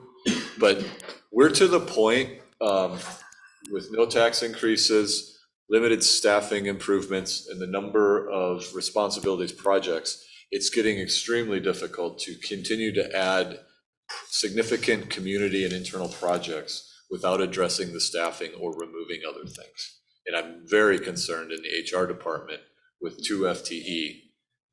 Doing a well thought out comprehensive DEI program is not a .2 position. It is a full-time job to do it if we're going to do it right and if we're going to do it at the level that we're asking. So anyway, I just want to make sure appreciate that. I got that out there, because capacity is a true concern. I think that's also something really good to note, is that it does need to be, if you're going to do it, it needs to be done right. It needs to be done well. It needs to be done thoughtful. You know, it could be a people and culture kind of a position where it's kind of inclusive of all HR kind of areas and how do you promote people and culture. But making sure that you do have the resources allocated for it. If you are short-staffed on HR, it's going to be a retirement. You know, this is something that's important, and it can't be something that's done, you know, halfway. Because then that's the message that you're sending to the community is, hey, we want to do DEI initiatives a little. We don't really care that much. It's a checkbox. And if we want to grow the community, if we want to expand our community, we want to look around and what is the makeup of our community? You know, how do we include everybody else that's in the community, whether it's, you know, the BIPOC community, whether it's LGBTQ plus community, how do you get everybody involved? And you have to be thoughtful of it. And I fully support it. I think it's a great thing, and I'm, you know, glad you guys are doing it. That's awesome. Shifting gears just a little bit while you're up here, please, Patrick. I'm just curious as to how's the job market? I mean, when you're going out and recruiting, what kind of reputation does Oregon City have, and how easy is it for you to find new talent? Thinking back on the last year, it has been a crazy year. We actually had kind of 40 new employees over the last 12 months, which is more than double than what we normally have had. A lot of that is just a variety of different reasons. We feel good about the candidate pools we're getting. They're not as massive as we used to when we'd get a couple hundred applicants, but we're still finding quality candidates and feeling good about the finalists and the people that are rising to the top. Would you tell the group about the different places that you're utilizing? I mean, you've expanded what we used to do to going to different BIPOC organizations. Yeah, so we've got some core places where we post and share our jobs. We're part of a network, governmentjobs.com, that has a nationwide network that automatically feeds Indeed. We also have a set of 3, I think, partners in diversity, and there's a couple others that we will reach out to and make sure we're posting with. But really, I think that we also take the time to, the industry that we're recruiting for, if we're talking about a finance person, there are associations that we take the time and pay some extra money to post to go right to those markets that are qualified and ready to apply. Yeah, there you go. Thanks. I think, what we would like to see is, a broader, to your question, a broader cross-section of diverse applicants. And we're sort of getting them, but sort of not. Just every so often, somebody that knows somebody that knows somebody that knows me reaches out and says, well, do you think I'd be comfortable working there? That's the question I get. Okay, any other questions for human resources? No.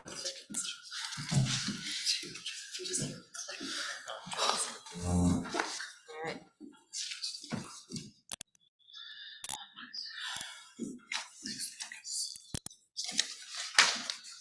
right, I'm gonna ask Mr. Graham to come on down. So this won't take long. Yeah, you guys want to have a discussion before we start? Do we have an estimated out time? Yeah. I don't. That's what we need to This discuss, is, I think. this is a a big huge one. topic. It is. Do we want to hold that one and go to IT, do that, and then come back to economic development fresh? Because I'm starting to, Yeah. I'm going downhill. I like that idea. I I even like see the Casey IT. yawning up there occasionally. Red Bull next time, guys? We're kicking the can down the road, but not a bad can. Are Thanks, you James. okay with that, Adam? Thanks, James. He's shaking his head. Shaking or nodding? He's nodding, yes, he's okay. We just lost, where'd he He just go? jumped off, I don't.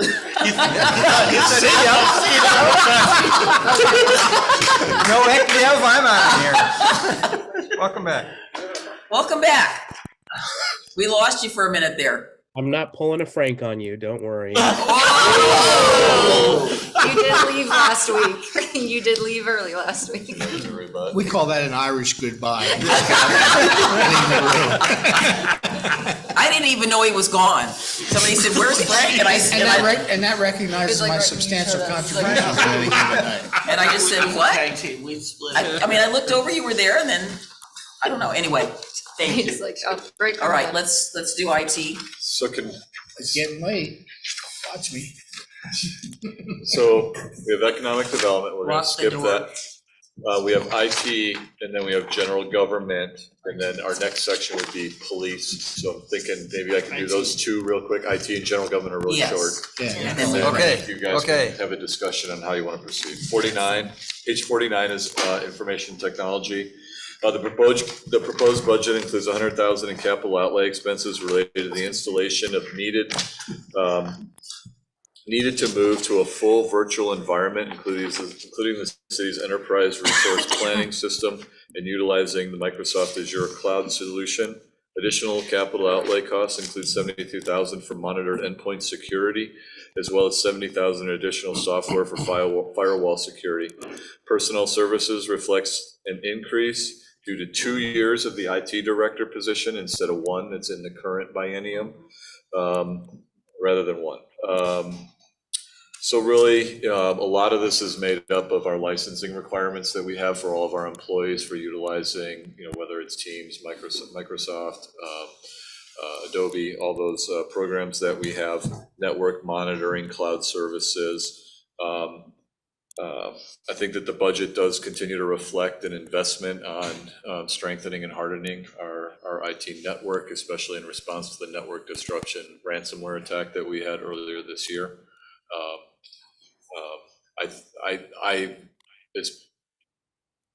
As painful, not painful is not the right word. I appreciate everyone's patience as we dealt with that, but I'm really excited that over the years, and this was starting when I was a community development director, that the commission was able to work with IT/GIS at that point and really started seeing IT as more than GIS mapping and really the importance it is to the whole city, and the importance of that network and the access that it provides. And we started slowly investing. And that network, that ransomware attack essentially because we had the backups in place, we were able to fully restore ourselves. Yeah, that could have been a lot worse. It could have been much, much worse. Even though we had encrypted files, we were able to restore everything, not pay any ransom. And, yes, there was a disruption, but we did not lose, I think we lost a couple hours worth of data, but we were able to upload everything back in because of the investments that we had made. And through that experience, really identifying, additional weak points that we're focusing on to secure based on the forensic review of how that event happened. Is there always more? Absolutely. It's like anything. How secure do you want to be? How much do you want to spend? But I think we're taking the right steps, getting in the right direction. And I appreciate the work of David Knoll, our new IT director. And, like I said, could we do more? You always can, right? But these are the prudent steps, and I think they're reflected here. Here, here. Yeah, didn't have what happened to Tillamook County. They ended up paying. That was not good because they did not keep their infrastructure up in terms of their IT, so. Any questions? And we Go ahead, appreciate that. Oh, Michael. This is, yeah, hi. Sorry, I've been sick. I didn't want anybody to get sick, so I'm on Zoom. Well, you and Commissioner Morrow are right there together. So we greatly appreciate that, and I second Tony's comments that even the vendor that we brought in for that event was very impressed with how the city had handled that. So we have a lot on the plate to move forward, and as Tony said, we can do better, and that's what we're working on. Thank you. Any questions about IT? No. Okay. Moving on. The backside, page 50, Geographical Information Systems, GIS. Really, this is a hold the line type of budget. You will see an increase in the personnel services once again because we've added that IT position. GIS falls in under the IT director, so that's in a cost allocation between those two departments, which is why you'll see that increase there. You have a question?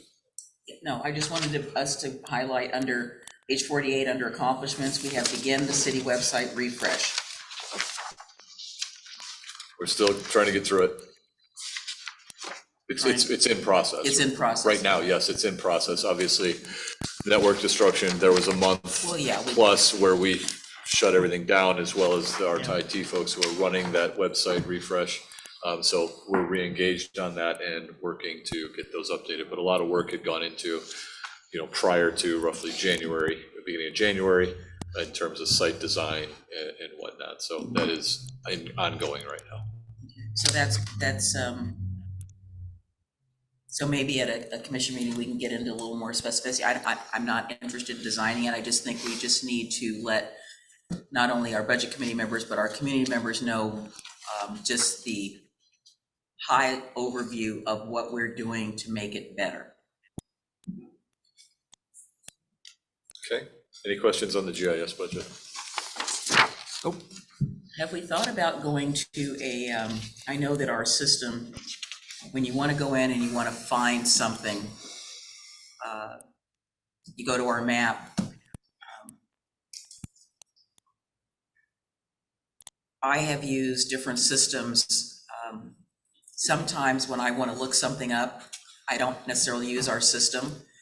City of Portland has something called Portland Maps. You go into it, you type in an address, it tells you everything you want to know about that particular piece of property. They even have stuff in our county.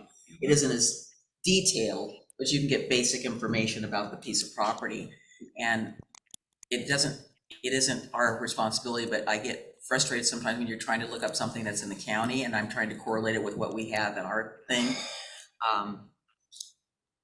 I would like to see our lookup system simpler than, because sometimes you may generally know where it is and around the map, making the map bigger or smaller. Anyways, it's just a general concern, and I know concerns about when you're going into, let's say you want to find out about a project, and you go into our site, you go to development, permits, you pick the year, obviously you've got 2022 or whatever year, and then you go in and it says, is it this, is it that, or is it that? So you're going to multiple steps to find out something about an ongoing application.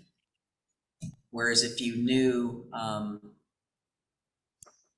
if you get a notice and you get an address, you go, whatever that is, everything about it would be right there, but it's just me.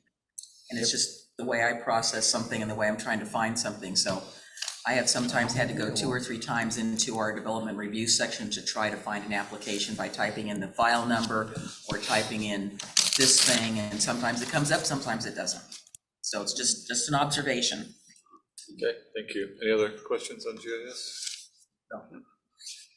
Last, the general government expenditures that relate to all city departments or the community as a whole are reported as general government. This includes the city hall building, maintenance and utilities, citywide insurance, annual audit costs, postage and streetlights.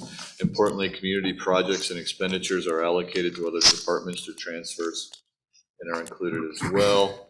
The current budget includes funding for a tribute to the Cayuse 5 and city hall improvements, a new fire panel and HVAC. Legal fees are included in professional and technical services. One increase that we got hit, this has been an interesting budgeting year between CPI impacts, material and labor increases, utility increases, electric, gas, everything has gone up. When we even our general property and liability insurance, it usually it's kind of little, and then maybe one thing pops. It was across the board. Do you think that's attributed to all the little disasters we've had in the community?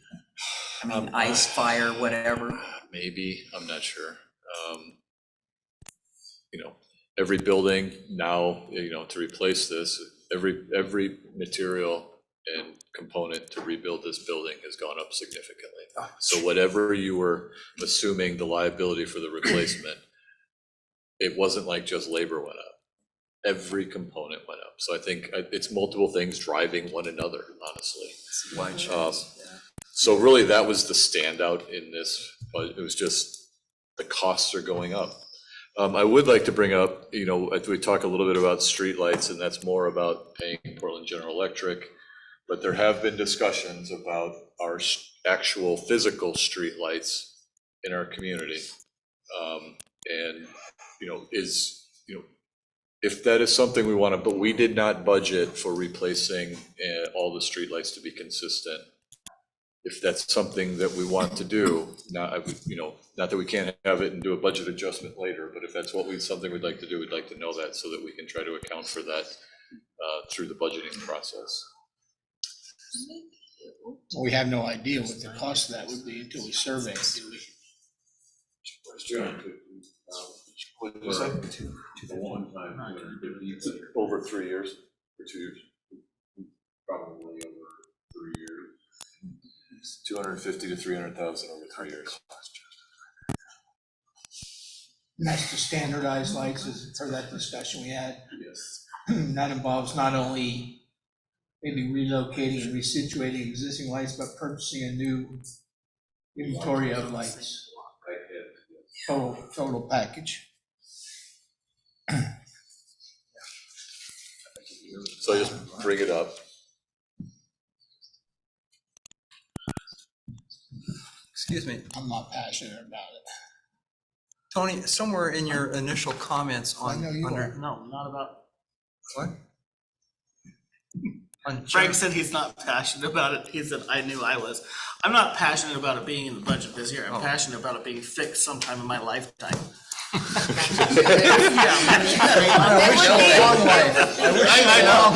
wish for taking the long. What's the forecast on that? Maybe you could do a spreadsheet for us, Frank. In my lifetime, you might. In your introduction to this general government, you mentioned legal fees, and I'm sorry, what fees? Legal fees. Legal fees? And I'm just wondering, isn't that kind of a cross-departmental It depends. Yeah. So when we get our legal fees, we send them to the directors to review, because there are some that are strictly related to planning and land use, let's say. Yeah. Right, and then there are some that are more city commission based. So they tend to be tied to specific departments because they're working on a specific question or project within a certain department. So yeah, you would think it's just they're representing everybody, which they are, but for 45 minutes, they're representing me. I'm just wondering how you budget that. Past trends, estimates of existing litigation. Are they considered employees or contract? They're a personal service agreement. Yeah. I was just curious how we budget for them, so. And, you know, what's the dollar amount on, how much do we spend on legal fees? Mr. Wizard?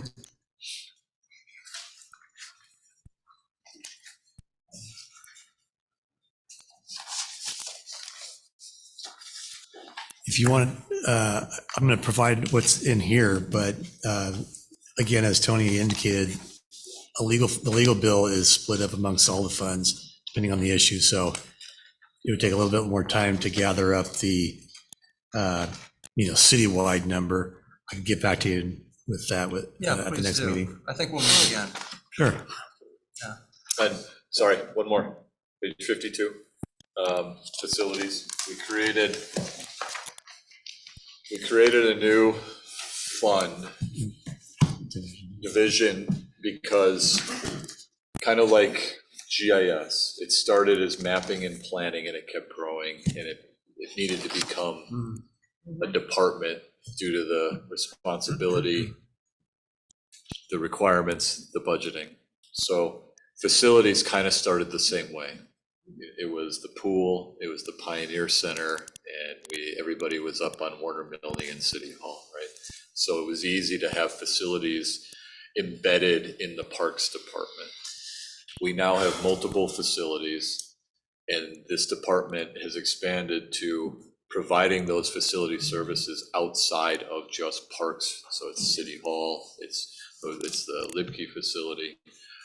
So we decided to break it out so that we can better track how that facilities are being funded. We created a facilities manager position. We had a retirement this year, and we took that position and we turned it into a facilities manager to be able to manage this new division and provide those services globally across the city rather than just, it's still embedded in parks right now, but this is also part of the discussion, the assistant city manager. So this is new. What you see is the basic personnel and materials and services. But let's say there's a capital improvement that's going to happen at the community development department. That capital improvement expense is in the community development department, and facilities then charges against it. We don't take all the buildings and put all their capital costs in facilities. So it's kind of like almost like a direct cost back to the department, kind of like what we do sometimes with vehicles. So this is brand new here.